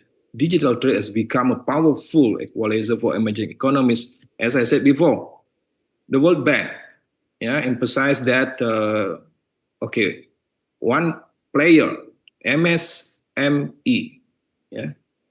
So these small, medium enterprises, yeah, the World Bank just emphasized about this as MSMEs, when digitally enabled, actually, digital trade can unlock new revenue streams, access global market, and drive inclusive development. Yeah, you can see that. Actually, when these MSMEs actually, yeah, completed by digital trade, so they can unlock new revenue streams, access global market, and drive inclusive development. This is actually a general issue. So how about ASEAN? ASEAN Digital Economy Framework exemplifies this momentum, fostering regional interoperability, cross-border data flows, streamlined regulations. MSMEs from Southeast Asia are now more connected than ever before. So according to the ASEAN Digital Economic Framework, yeah. FinTech also, as I said, is also playing a transformative role, especially for entrepreneurs who were previously unbanked and undeserved. Mobile wallets and e-payment system have enabled micro traders and even women-led businesses to transact across borders. So this is the issue of inclusivity. Yeah, not only for the big multinational corporations, but also the system must include the micro traders and the women-led businesses to transact cross borders. Through program like you can see that UNTAD's e-trade for women, there we know that there is a growing support for digital upskilling, mentorship, and ecosystem building. This is not just about technology, it's about what? Inclusive growth and global opportunity. Sustainable growth, right? Next slide. So I will talk about transformative benefit. I'm sorry, Prof. Putu, your time is up. Is up. Last one for the slide number. The last slide, maybe the last slide. Please. Okay. Slide number 11. Yeah, a lot of things to be actually share in this very important opportunity. Yeah. See, this is my last slide. So we will close this journey. We will close these presentations through digital trade and sustainability. One truth becomes clear. Innovation alone is not enough. Yeah? Success lies in how we deploy it. Innovation alone is not enough. Success lies in how we deploy it. Who get the benefit, and how it's safe. How it saves, actually for our planet. Digital tools have revolutionized how goods and services move across borders. From AI optimized logistics to blockchain secured finance. So these two innovation reduce friction, increase efficiency, and broaden market access. Yeah, no debate on that. But technology also is only impactful when paired with sustainability. Technology is only impactful when paired with sustainability. Smart supply chains lower emissions, okay. Mobile platforms open green opportunity for micro businesses. Digital ecosystem can drive more inclusive and environmentally aligned trade. Institutions like WTO to ASEAN must guide these transitions with fair policies and infrastructures, for example. And as we move forward, let's remember, the future of trade is digital, and sustainability will define its success. This is both actually a challenge and an invitation for we all. Okay, ladies and gentlemen, esteemed leaders, fellow speakers, and distinguished participants, as I bring this presentation to a close, allow me to express my deepest gratitude for your attention and engagement. I sincerely hope that ideas that today will not only enrich our discussion, but also inspire concrete actions that advance knowledge policy and practice towards more sustainable and inclusive future. Okay, for you all, thank you very much for the attentions, and I'm going back to the Pak Aji. Thank you, Pak Aji. Yes, Time's thank yours. you, Prof. Putu. Please give a round of applause to our speakers. Okay, thank you, Prof. Putu, for your insightful and engaging presentation regarding the role of digitalization in the trade. And yeah, for the next session, I would like to invite Professor Alvaro Roja. You have maybe 20 minutes. And Prof. Roja presenting on advancing digital competencies for sustainable economic transformation insight from global quality and digital learning frameworks. Prof. Roja is widely recognized for his expertise in digital learning and international quality frameworks, and his work continues to inspire policymakers and academics globally. Please, the floor is yours, Prof.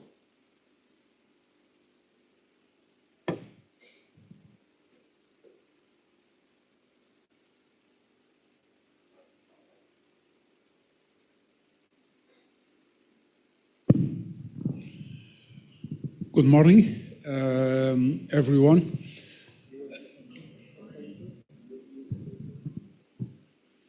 Thank you. Good morning, everyone. Thank you for coming.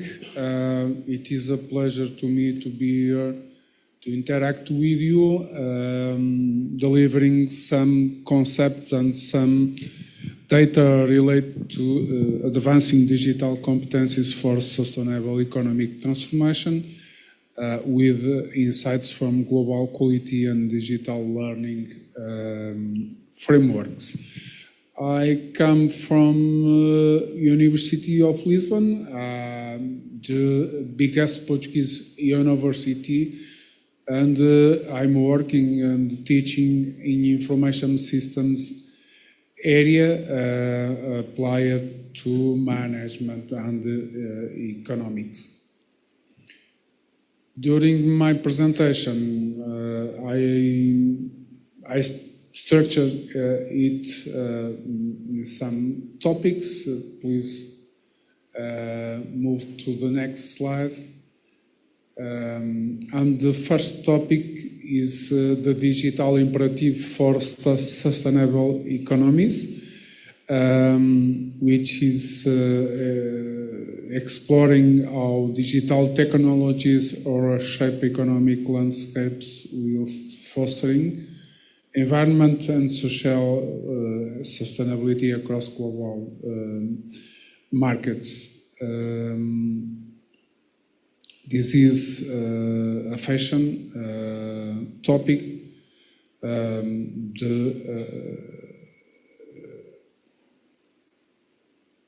The pressure to improve the competence of people with digital skills to improve the sustainable economies and to improve the development. Next slide, please. Digital economy as a game changer for growth and sustainability.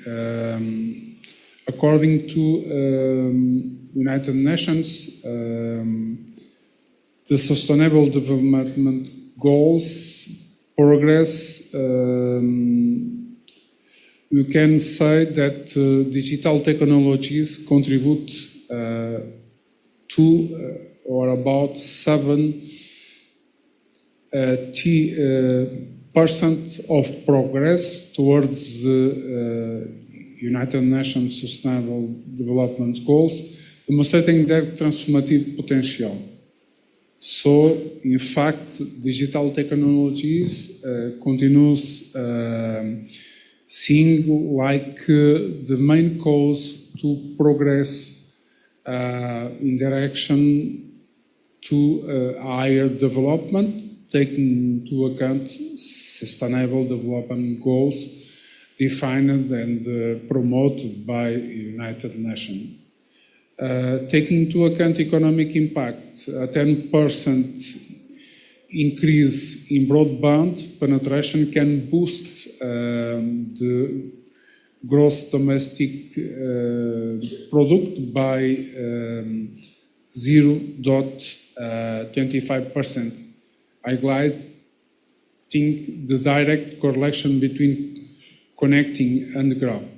For example, I bring here an example from India's success.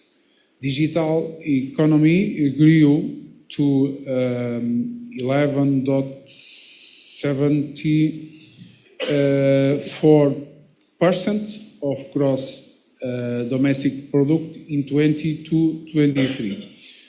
Project to reach 20% by 2030, showcasing rapid transformation and this according to an Indian source. So, digital economy, it's responsible for sustainable development goals. As you know, India is the country where exists the biggest development of software. Is the country where software is a big industry, the biggest industry around the world. And because this, India recently surpassed Japan in the India is at the moment the fourth economy around the world. Japan was surpassed by India recently. I think you have an idea about the strongest economies around the world, but India increased and surpassed several positions in the recent 10 years, from 10 position about 10 years ago for the fourth position this year. The first economy or the strongest economy around the world, the first one is United States, second one China, the third one Germany, and India right now is the fourth, and Japan the fifth. I think the next is UK, sixth, seventh France, eighth Italy, and so on. Okay, next slide. And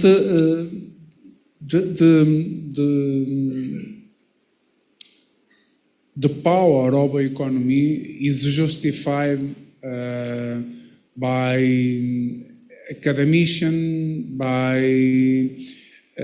research, by scientists, mainly increase caused by enough and well-developed competence in digital technology. Here in this slide,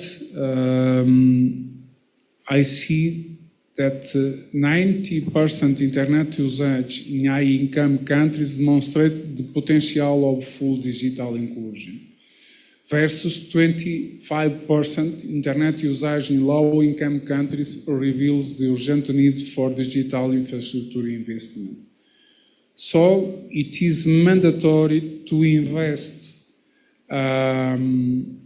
with digital skills and digital infrastructures and digital technologies to put countries increasing their economy. Bridging the digital divide is key to inclusive growth. Next slide, please. Now, topic 2, digital competence as the foundation of transformation. In fact, digital competences are the foundation to transform the world, to transform the economy, to help economy increasing in directions to high levels, to high stages. Examining comprehensive frameworks that build essential digital capabilities for individuals, organizations, and entire economies to thrive in the digital age. Next slide, please. Building digital skills. For example, United Nations has ITU Global Initiative. ITU is an academy, it's an agency. The acronym means Information Telecommunication Unit, which offers a lot of courses, more than 150 annually for ICT professionals worldwide, covering emerging technologies and best practice, mainly new trends related with new information and communication technologies. The community impact, digital transformation since trained more than 450,000 people with 54% women, focus on underserved communities and digital inclusion. So at the moment, with the development of artificial intelligence, you must develop efforts to the artificial intelligence democratization, because AI skills coalition units 50 plus partners to democratize AI education, targeting learners by end of 2025 is the goal of ITU Academy from United Nations. You must, in fact, to carry out an effort to integrate the new artificial intelligence tools crossing all countries, across all people, all society. Next slide, please.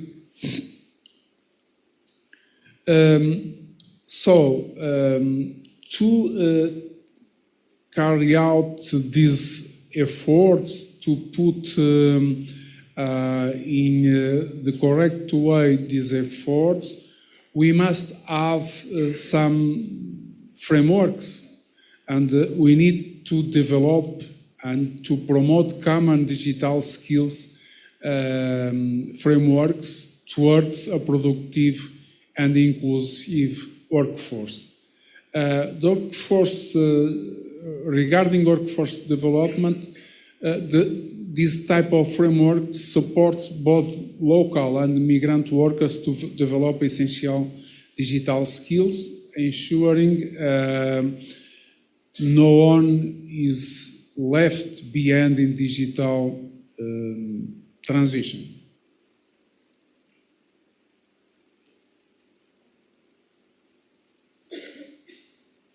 I think is the next slide, no? Okay, the previous slide, sorry, because you surpass one slide. No. The preview. Okay, next. Okay. This comprehensive approach ensures that digital transformation benefits all members of society, creating pathways for economic mobility and social inclusion. Taking into account the Sustainable Development Goals alignment, direct alignment with Sustainable Development Goals by fostering employability and economic participation across diverse population. It is necessary this effort to have a broad development of the economy boosted by information and communication technologies skills, digital skills to promote and to get a best economy, a stronger economy around the world. Next slide, please. Now, talking about integrating sustainability into digital skills development, in this case, talking about exploring the synergy between digital competence building and sustainable development practice that create lasting positive impact. Next slide. And here some human resource leadership driving sustainable digital competencies. You must have competence in strategic leadership, resource efficiency, and sustainable development goals integration. The first one, strategic human resource, foster continuous learning, innovation, and sustainability in digital skills acquisition, creating adaptive workforce cultures. The second one, resource efficiency.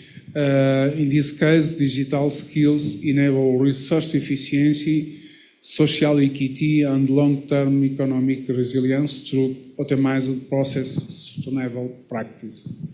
The last competency, the integration of sustainable development goals, in this case, directly aligns with SDG 8, decent work and economic growth, and SDG 12, responsible consumption, creating measurable sustainability outcomes. Next slide.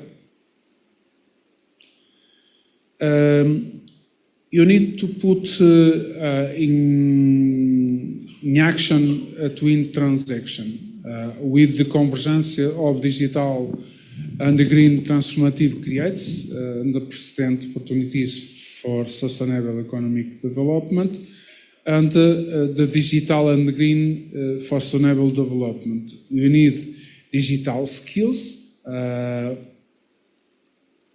promoted by technology enablement, and green innovation. The digital skills must have also in consideration green innovation, sustainable development with environmental stewardship. Next slide. Well, now some case studies and global insights with real-world examples demonstrating how strategic digital competency development drives measurable economic and social outcomes worldwide. Next slide. In this case, the example of India's digital economy. Some data relate to productivity and inclusion. For example, we have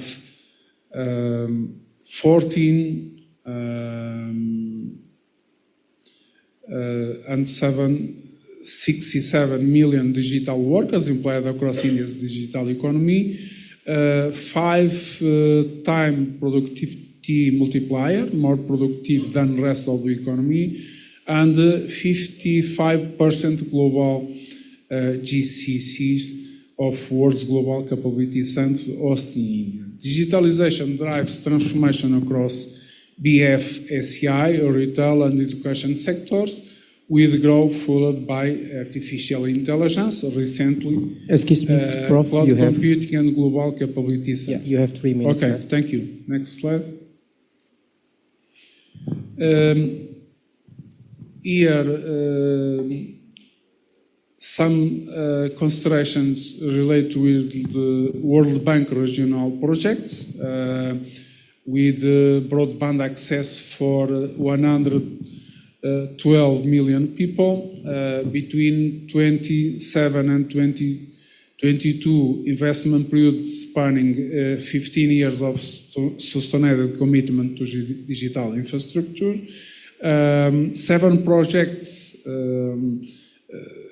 regional initiatives across 5 continents target comprehensive connectivity solutions, and priority focus emphasizes on fragile, conflict-affected and landlocked countries requiring specialized support. And the last one, foundation building. Broadband connectivity is cornerstone for digital skills and economic inclusion programs. This is several initiatives of the World Bank taking into account the regional projects. Next slide. And the last topic, challenge the way forward, the future, identifying critical barriers to digital transformation and outlining strategic approach for overcoming systemic challenge through collaboration. Next slide. Addressing digital divide and the risks, taking into consideration digital identity gap, 3.3 billion people lack official digital ID, severely limiting access to essential service and economic opportunities. Taking into security imperatives, cybersecurity, data privacy, and comprehensive regulatory framework require urgent attention and coordinated global action. And taking into account collaboration is essential. Global cooperation and strategic partnership are fundamental for achieving truly inclusive digital transformation at scale. Next slide. Empowering sustainable economic transformation through digital competencies. Foundation building. Digital skills development is pivotal for achieving sustainable economic growth and meeting the United Nations Sustainable Development Goals. Quality frameworks, robust digital learning frameworks, and strategic global partnership accelerate comprehensive capacity building initiatives. Strategic investment, invest strategically in inclusive digital education and sustainable human resource leadership to unlock the full transformative potential of digital economy. The future belongs to those who invest in digital competencies today, with building sustainable, inclusive economies for tomorrow. Thank you for your attention. I'm available for questions if you consider suitable. We have Thank you session. very much. Yeah, thank you, Prof. Roha. Please give a warm applause to Prof. Roha. Thank you for your insightful and engaging presentation. So we are entering Q&A session. I would like to invite 3 questioners from the floor. But before that, please mention your name and your ID and address to who you address your questions. So maybe from my left side, middle, and my right side, please raise your hand if you have a question to the panelist. Okay. The first one is on the behind, and the second, okay, and maybe the third in the middle also. Okay, we have 3 questioners, all of men. Yeah? Hopefully, men not dominate the world again. Yeah, please mention your name and where you're from. Okay, And check. Okay. So first of all, I would like to say thank you for the opportunity here, and also I would like to appreciate for your presentation before. So I would like to introduce myself. My name is Daniel, majoring in economic finance and banking in the Department of Economic Studies. So maybe I want to talk about coal in Indonesia. So maybe I'll explain before to about who you address the question? maybe to all of the panelists, maybe to Mr. Toha first, like that. So my question is talk about coal in Indonesia right now. Coal is one of the key factor for our economic growth because it is cheap, abundant, it provides jobs, powers industries, and also it supports technology infrastructure from steel production to data centers like that. But at the same time, coal activities, it is also the biggest contributor to carbon emissions and environmental degradation like that. But to be true, based on my own understanding, right now Indonesia is facing on a transition of energy, and one of the factor of the transition to better and also sustainable activities, one of them is coal like that. So my question is, should Indonesia continue to rely on coal as a driver of growth and technological advancement, even if it means sacrificing long-term environmental sustainability and integrational justice? Or should the country rapidly cut coal dependence, risking economic slowdown, unemployment, and loss of competitive advantage? Thank you. That's my question. Maybe I'll go back for the moderator. Thank you so much. Okay, thank you. Maybe Prof. Roha or Prof. Putu want to kindly answer the question about the Indonesian economic relies on coal or minerals on mining, yeah? Only, yeah, please, Prof. The question is for me? Yeah, both of you. About because I don't know very well the Indonesian context, and because this I'm not very competent to answer the question. But if I understand, in fact, the strategies for Indonesia should be similar to other countries, and mainly the strategies adopted by the developed countries, and mainly countries are ranking on top according the strongest economies around the world. And India is in fact an example of good practices last years, which transformed its economy from the 10th position 10 years ago, or about 10 years ago, to the 4th position right now. India is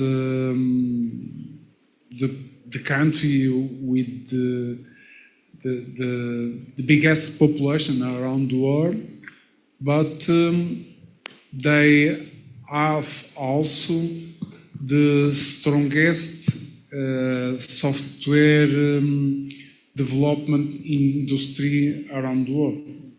And this is, for many people, the justification to sustain, to support the position obtained by India with its economy recently. Okay. Thank you. Maybe from Prof. Putu, if please kindly answer. Okay. Yeah. Okay, Mr. Raji, you can hear my voice, yeah? Yes, we can hear. Okay, because my signal is not so well here. Yeah, good question related to what we have in Indonesia today. Actually, Indonesia faces a dual challenges with coal trade. On one hand, coal remains our major contributors to the domestic GDP and export revenues, so we cannot hide this. On the other hand, it raises serious environmental and climate concerns. So what we can discuss or talk about this, what kind of things that we can discuss. The first is economic dependence, because Indonesia have a very big dependence on this coal commodity. Coal is still a key drivers of Indonesian energy security and for sure foreign exchange earnings. Reducing reliance on it too quickly could affect jobs, fiscal stability, and industrial competitiveness. So there is a risk if we just reducing this kind of resilience on coal too quickly. So we need the transition. The transition strategy, the possible pathways, So Indonesia must have a gradual reduction on coal export while investing in renewables energy like a solar, geothermal, hydro. This is theoretically said by a lot of scientists outside. After that, try to develop clean coal technologies, try to develop clean coal technologies and carbon capture. Though this remains costly, introducing carbon pricing to incentivize industry to shift away from coal. Introducing carbon pricing to incentivize industry to shift away from coal. After that, diversifying the export structures to reduce offer reliance on raw coal. So I think we have to do a gradual diversifications. After that, do a downstreaming and value added. Instead of exporting raw coal, try to encourage downstream industry. Gold gasification, for example, chemicals or carbon products to capture more value while preparing for eventual decline in using the raw coal. After that, we have still the issue of carbon pricing and green incentive, as I said before. After that, just transition for coal regions. Global collaborations also. We need secure international climate finance, to fund renewables projects, for example, and accelerate technological transfer from who? From another country. So I just mentioned this as a global collaborations. After that, strong governments and roadmap. Try to make a strong roadmap, blueprint to establish a clear, enforceable roadmap toward net zero that balances economic stability, energy security, and environmental responsibility. So it's like use coal revenues today to finance tomorrow's green economy. Indonesia is very hard to go far from the coal revenues for today, but still possible, to do a good transitions in order to finance tomorrow's green economy. So my opinion, something like that. Thank you, Pak Haji. Yeah, thank you, Prof. Putu. Please, the next one. Okay. Okay, hello, good morning, Prof. Aji. Thank you so much for the opportunity, and I also would like to say thank you to the panelists, both Prof. Alvaro and Prof. Putu, for the material. So for today, I have a question for Prof. Putu. So in your material, you mentioned that there are 3 pillars of modern trade. So my question is, in Indonesia context, which of the 3 should we focus first in order to achieve Indonesia emas by 2045? And what's the timeline for it? As I believe that there must be a constraint if we want to implement the 3 of them at the same time, all at once. I think that's my questions. Thank you. Yes, thank you.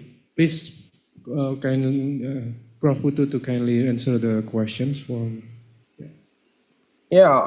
Actually, this is not my opinion.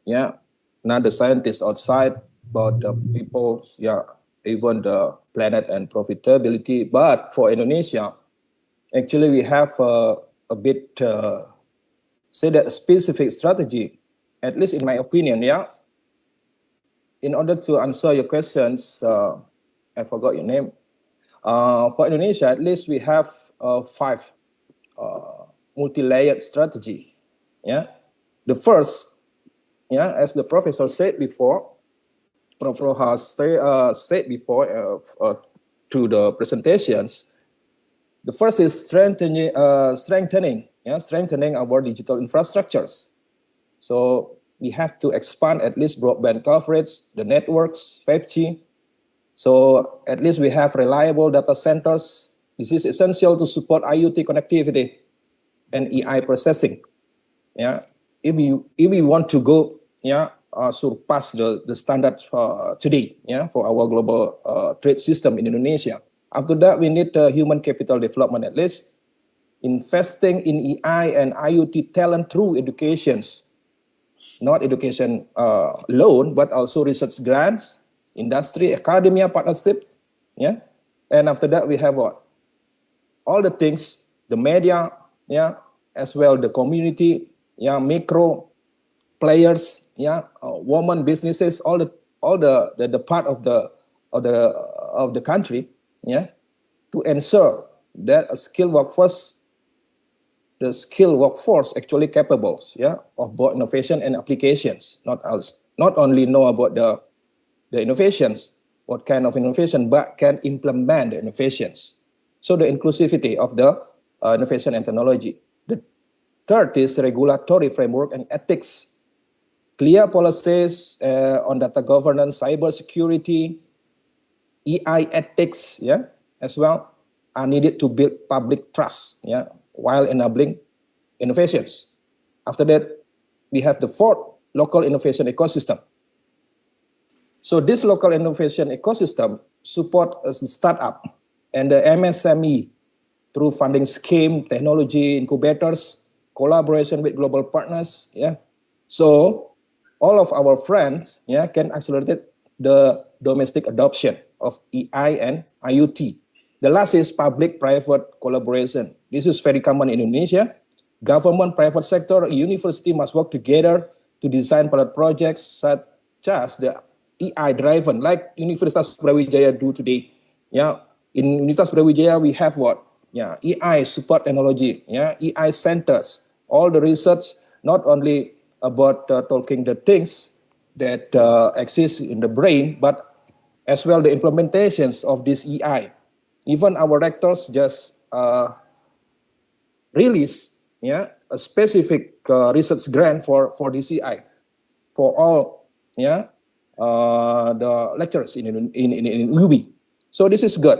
Actually, AI not only talk about the sustainability in economy, but also what can say that improve the healthcare system, enable disaster management, and this must be scaled nationally. So this is five things, in my opinion, is very important for Indonesian government today. Thank you for your question. Back to Pak Haji. Thank you, Prof. Putu, for your explanation. And the last one, please. You. Yes, you. Please address your question. Mike, please. Hand it over to him.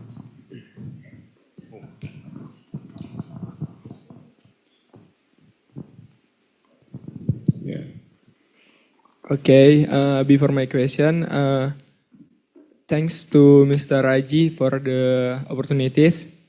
So, good afternoon, Professor Alvaro and Professor Putu. My name is Fitra Anggitya Putra. I want to ask my question to maybe both Professor Alvaro and Professor Putu. So, I like to ask about MSMIs and digital threat.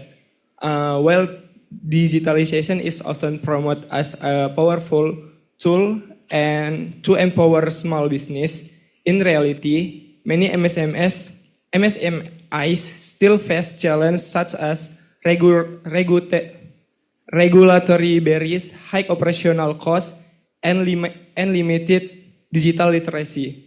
From your perspective, how should government design a policy framework that truly allow MSMEs to benefit from digital threat so that inclusivity becomes a real outcome rather than a slogan?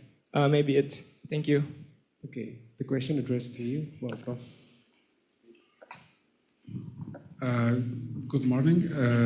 Thank you for your question. What is the meaning of MSMEs? Small medium enterprise. Small, medium. Medium. Okay. Small, medium enterprise. The strategy is to increase the development, to increase best outcomes, to increase the profits. Nowadays, for all type of companies, is related with the good practice and the best management of digital skills, and mainly the exploitation of the more recent information and communication technologies. In the current context, artificial intelligence tools are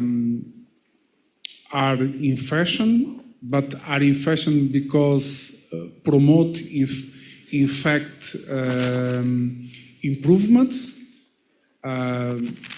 close to the companies, close to the people, with a lot of benefits. So either big companies or small companies must take profits from these technologies, increasing the digital skills of their workforce, and also taking the advantage of the good use, adoption, implementation, and use of the most recent information and communication technologies. It's transversal to all type of organizations. Profit organizations, no-profit organizations, private organizations, and government organizations or public organizations. It's the same for everything. Okay? Thank you. Okay. Maybe for Prof. Putu, do you have any additional information regarding the question? Yeah. A bit additional informations to the questioners. Yeah. Actually, in Indonesia, we have already the very specific ministry for the micro, small, medium enterprises, right, Paji? And all the participants. Yeah. So actually, this kind of ministry must think about what is exactly asked by the participants in the room today. So related to the digital literacy for our SMEs, at least there are two kinds of solutions that is usually offered by the governments, the project of the governments, as well from the university. The first is capacity building and training. It's very classic, Just the university or the governments or the part of the governments, part of the ministry try to provide nationwide training program in digital skills, e-commerce, online marketing, digital payment, So I don't know what is actually the positive impact on this big project from the government. So we have to rethinking about this kind of policy, maybe for the next period. After that, one thing that's very classic. So the government tried to improve the access to affordable technology for the SMEs in Indonesia. So the government has a lot of design scheme of project for ensure that our SMEs can access affordable internet, for example. Yeah, digital tools also promote government-private sector partnership. We have all that things already, but where? Actually? Yeah, the improvement of the capacity of the SMEs. Yeah, we don't see it today. So there is maybe something that more big effort, yeah, must be offered or released by the government. Yeah, maybe one things that we have to think, yeah, one of them is digital ecosystem integration. Yeah. Also, we have talked about community-based digital hubs. Yeah.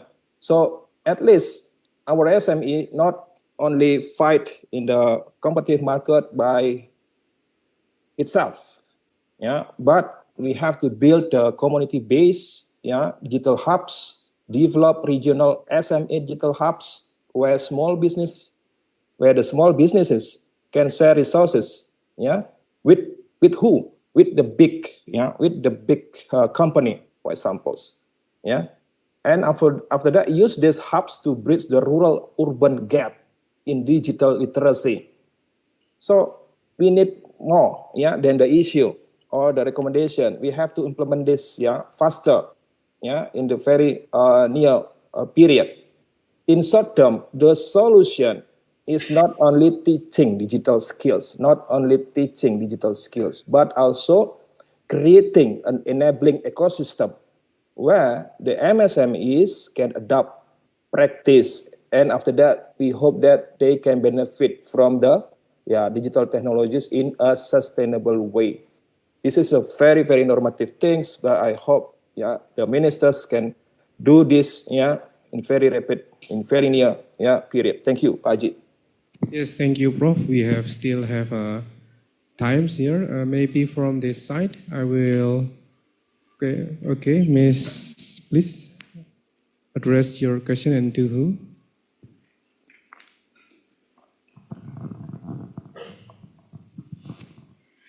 Okay, thank you for the opportunity. My name is Anggia Amalia Putri. I'm majoring in development economics. And I specifically want to ask this question to Mr. Putu.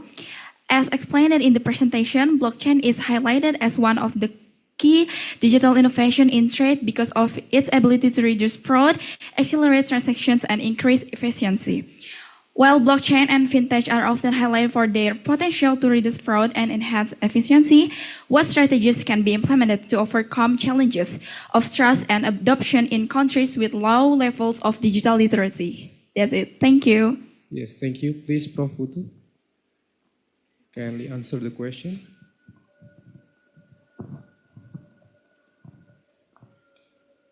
Okay, hard question actually. I'm not coming from a very specific operational faculty, like computer science, but I try to answer this. Very good questions. So we believe, as say that researchers, in the trade issues, in the trade topics. So blockchain reduces mainly through reduces fraud. As you say, blockchain can reduce fraud mainly through transparency, traceability, and security. So how to make it effective? Several strategies can be applied. So to make the blockchains effective, so several strategies must be executed. At least we have 4 or 5 strategy. The first is immutable records. Immutable records. What is that? Use blockchain to store the transaction in a way that cannot be altered, cannot be changed, preventing tampering and ensuring data integrity. Immutable records. We need that from blockchain, for the trading activities.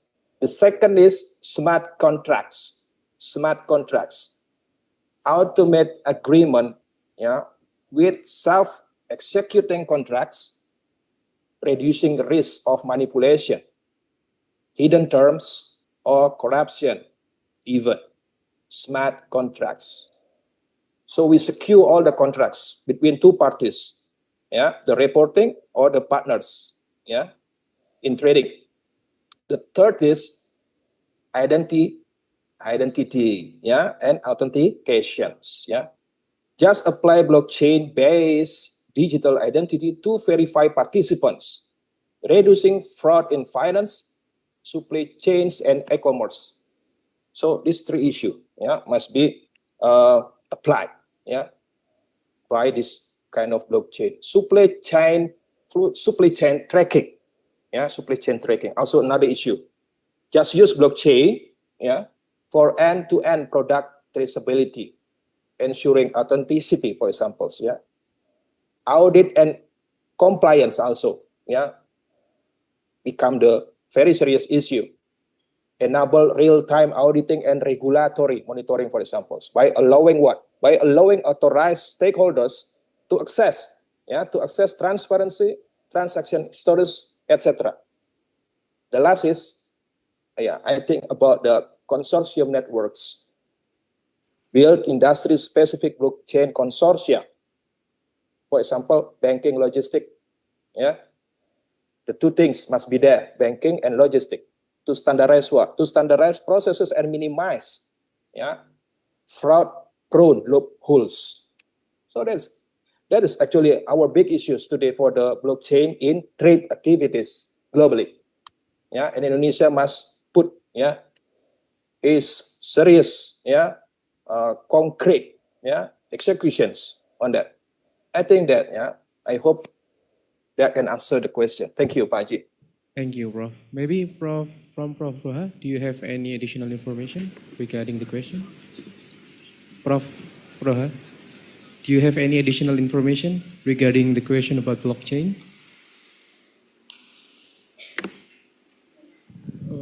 No. Okay. Thank you. Okay, I think our time is over, and please give applause to all of distinguished speakers. So, as we conclude from this plenary session, I think 4 key insight and standoff. The first is about halal industries, and the second, the future of the global economy. The second, digital innovation in trade and business, and the last one is strengthening digital competencies and adopting quality frameworks. So, as a closing, on behalf of Universitas Brawijaya, I would like to sincerely thank our distinguished speakers, Professor Kabir Hasan, Prof. Putu Mardika Adisaputra, and Prof. Alvaro Roha for sharing their time and wisdom with us today. And all participants, thank you for your engagement. We hope this session has provided inspiration and practical insight for your academic, professional, and policy contribution. With that, I officially close plenary session 1, and the time is for MC, please.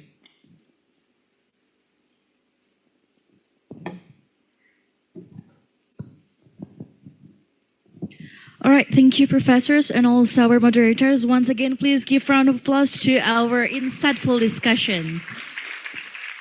So to our moderator and professor, you may step down the stage.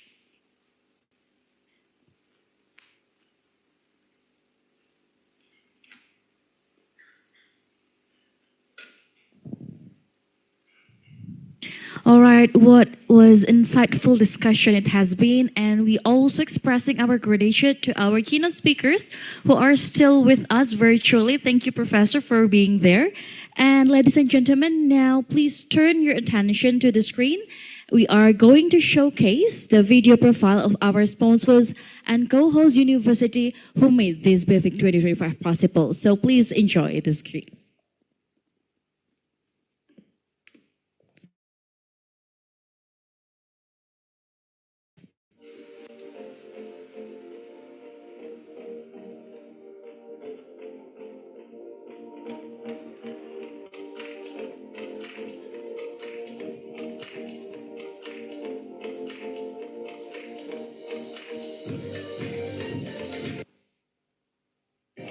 Ini ditambah blast,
accelerating equitable growth.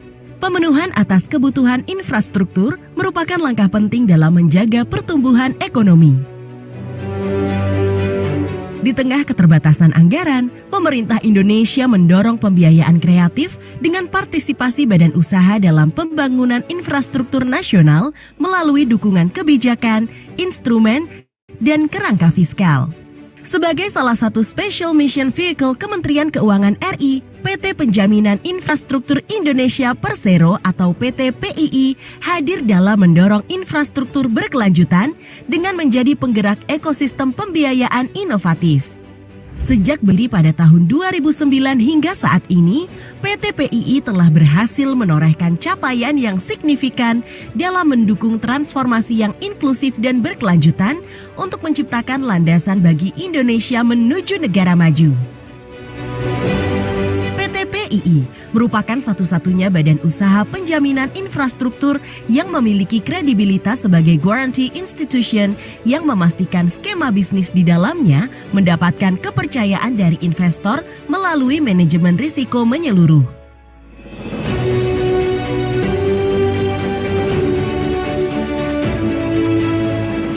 Terbukti, dengan mandatnya sebagai penyedia penjaminan pemerintah, PT PII telah memberikan penjaminan ke berbagai proyek pada sektor jalan, air, telekomunikasi, transportasi, ketenaga listrikan, konservasi energi, dan pariwisata.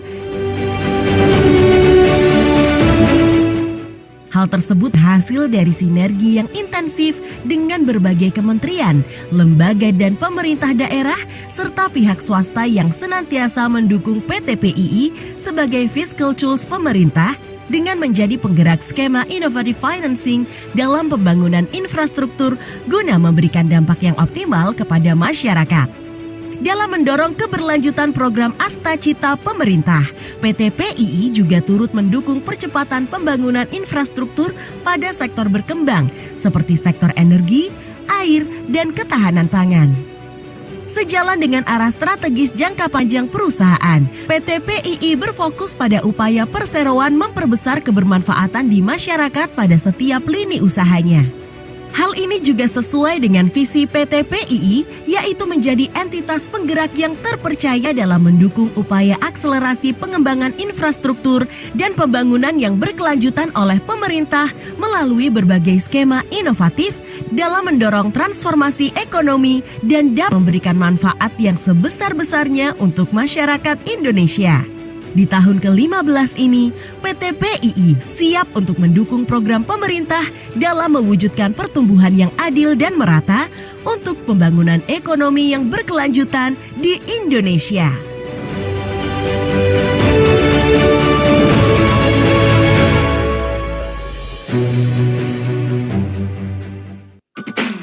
Tak perlu berpikir dua kali untuk menabung. Aman, ada LPS. Semua cita-citaku pasti akan tercapai. Aman, ada LPS. Sekarang menabung tak perlu khawatir lagi. Aman, ada LPS. Ada lembaga penjamin simpanan untukku. Aman, ada LPS. Gapai cita mulai dari menabung. Aman, ada LPS. Kepastian untuk melangkah maju. Aman, ada LPS. Gapai cita mulai dari menabung. Aman, ada LPS. Kepastian untuk melangkah maju. Aman, ada LPS.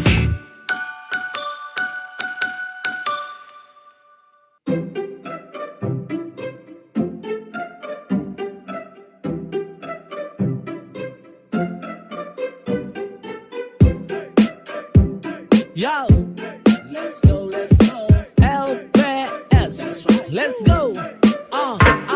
Ku kembali, bukan untuk mengajak perang, ku berbagi. Manfaat menabung di bank, sudah pasti aman, tak perlu lagi stres. Semua terkendali, aman, terjamin LPS. Hidup berkualitas, semua teratur. Ada harapan jika nanti pas masa nganggur. Tak terkendala uang dalam saku, karena tabungan selalu ada dan siap membantu. Intinya, tinggal dipercaya. Celengan di rumah tak jamin perginya bahaya. Hanya LPS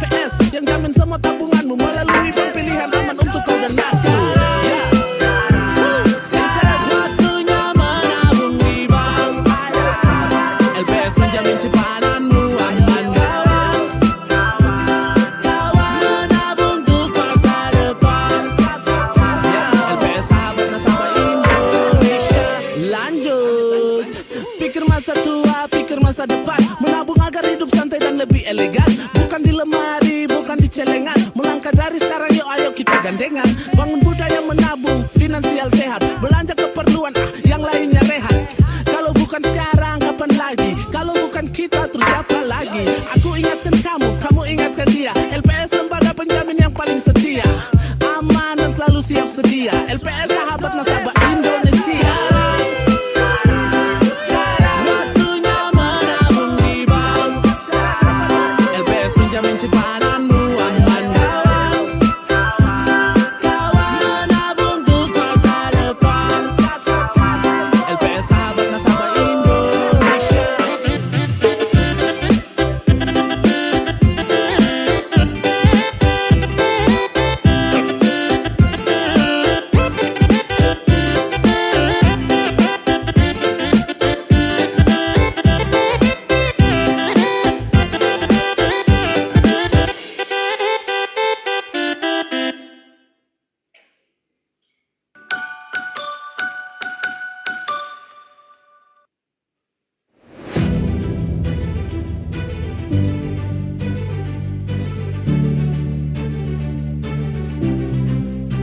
Universitas Islam Malang adalah salah satu perguruan tinggi terbaik yang terletak di Kota Malang, kota terbesar kedua di Jawa Timur, Indonesia. Yang dikelilingi pegunungan dan memiliki suasana yang sejuk.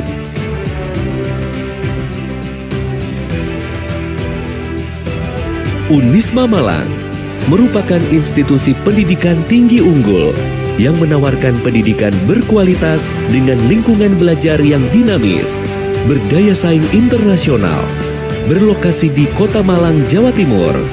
Unisma Malang menjadi salah satu kampus favorit yang menawarkan 10 fakultas, salah satunya Fakultas Ekonomi dan Bisnis Unisma atau FEB Unisma.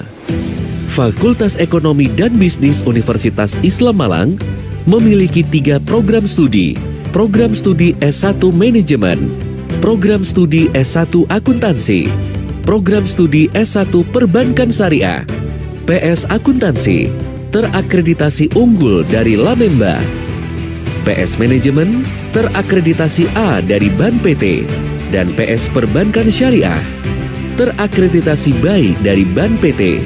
Sedangkan dari dunia internasional, program studi akuntansi dan program studi manajemen telah mendapatkan akreditasi internasional FIBA, Foundation for International Business Administration Accreditation dari Jerman.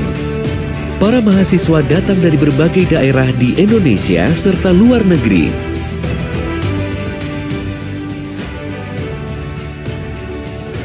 Salom do'stlar, men ismim To'lagan Shahzod O'g'li. Toshkent davlat sharq universiteti 4-chi bosqich talabasiman. Bu yili 2023-yili 4-chi bosqichning 2-chi semestrini o'qish uchun kerakli bo'lgan bilimlarni oldik deb o'ylayman. Bundan tashqari biz juda ham ko'p bu yerdagi insonlar bilan tanishdik. Hozirda juda ham ko'p o'rtoqlarimiz, do'stlarimiz mavjud. Bundan tashqari Olá, eu chamo meu belíssimo Iglácia, professor Ignorante. Assalamualaikum warahmatullahi wabarakatuh. Nama saya Irfan, saya dari Brunei Darussalam. So very simple. What's your thoughts on FEB? I think FEB is an excellent faculty in University of Islam. So how about you? In my opinion, FEB gives a lot of opportunities to international and Indonesian students for them to strive to get better achievements and improve as a better person themselves. So guys, please come and join with us, Faculty of Economics and Business, University of Islam Malang. Semangat! Yeah. FEB Unisma menyediakan lingkungan kampus yang nyaman, berbagai macam sarana pendukung yang lengkap, tenaga pengajar berkualitas, baik dari dalam maupun dari luar negeri, menjadikan FEB Unisma sebagai kampus yang nyaman dan kondusif untuk belajar dan mengembangkan bakat dan minat mahasiswa. Fakultas Ekonomi, para mahasiswa yang saat ini belajar di perguruan tinggi harus disiapkan menjadi pembelajar sejati yang terampil, lentur, dan ulet atau agile learner. Kebijakan Merdeka Belajar, Kampus Merdeka yang diluncurkan oleh Menteri Pendidikan dan Kebudayaan merupakan kerangka untuk menyiapkan mahasiswa menjadi sarjana yang tangguh, relevan dengan kebutuhan zaman, dan siap menjadi pemimpin dengan semangat kebangsaan yang tinggi. Untuk mempersiapkan lulusan yang adaptif, tangguh, relevan dengan kebutuhan terhadap kebutuhan industri, Fakultas Ekonomi dan Bisnis dari Universitas Islam Malang menerapkan program Merdeka Belajar, Kampus Merdeka yang mendorong mahasiswa menjadi pembelajar sejati yang terampil, lentur, dan ulet atau agile learner. Melalui program ini, terbuka kesempatan luas bagi mahasiswa untuk memperkaya dan meningkatkan wawasan serta kompetensinya di dunia nyata sesuai dengan passion dan cita-citanya.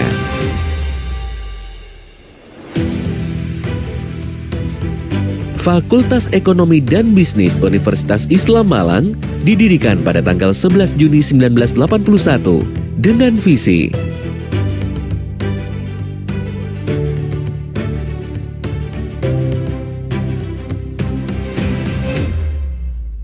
Fakultas Ekonomi dan Bisnis Universitas Islam Malang memiliki fasilitas sarana dan prasarana yang sangat lengkap dalam menunjang suasana akademik yang kondusif.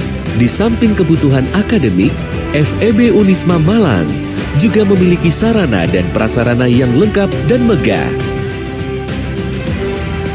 Perpustakaan terpadu Fakultas Ekonomi dan Bisnis Universitas Islam Malang bertujuan untuk menyediakan informasi ilmu pengetahuan khusus bidang akuntansi, manajemen, ekonomi, dan bidang ilmu lainnya yang menunjang proses kegiatan belajar melalui pemanfaatan ilmu pengetahuan dan teknologi informasi.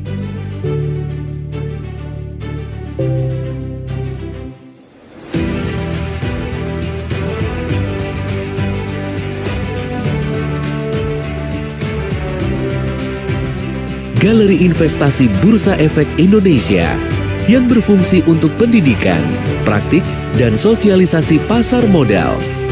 Galeri ini menjembatani transaksi trading saham bagi mahasiswa dan mahasiswi merupakan bukti nyata dari perwujudan keseimbangan teori dan praktek tersebut. Fakultas Ekonomi dan Bisnis Universitas Islam Malang juga telah bekerja sama dengan TICMI, TICMI, dan BNSP guna membekali lulusannya untuk memiliki sertifikasi keahlian di bidang pasar modal. Keberadaan galeri ini didukung kerjasama dengan PT Bursa Efek Indonesia, Otoritas Jasa Keuangan, dan PT Indo Premier Sekuritas.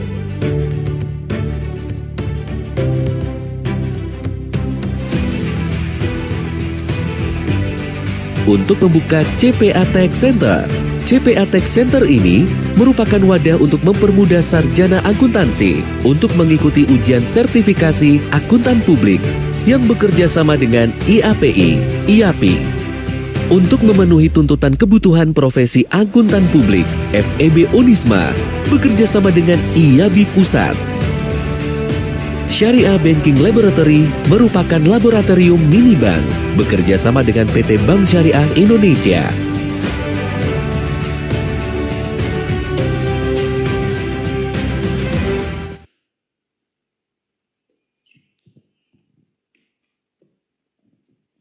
All right, let's give a round of applause to our sponsors and also co-host universities. That makes this even possible. So, ladies and gentlemen, before we proceed to the break session, we would like to announce a few things. The first one is the lunch for VIP guests will be served at the VIP lounge, so please exit through the left door. And for the presenters and participants, lunch will be served on the 6th floor, and please proceed via the manual stairs. And while you are waiting your turn to go downstairs, don't forget to have a look at our sponsors booth for new insight. And then don't forget to fill the survey from LPS and get a chance to win the souvenirs. And for those, the 3 audience members who ask questions, you can have your souvenirs at the registration tables. And ladies and gentlemen, we would like to offer you to have a warm break, and don't forget to be back here at 1 p.m. So I'll see you around. Wassalamualaikum warahmatullahi wabarakatuh.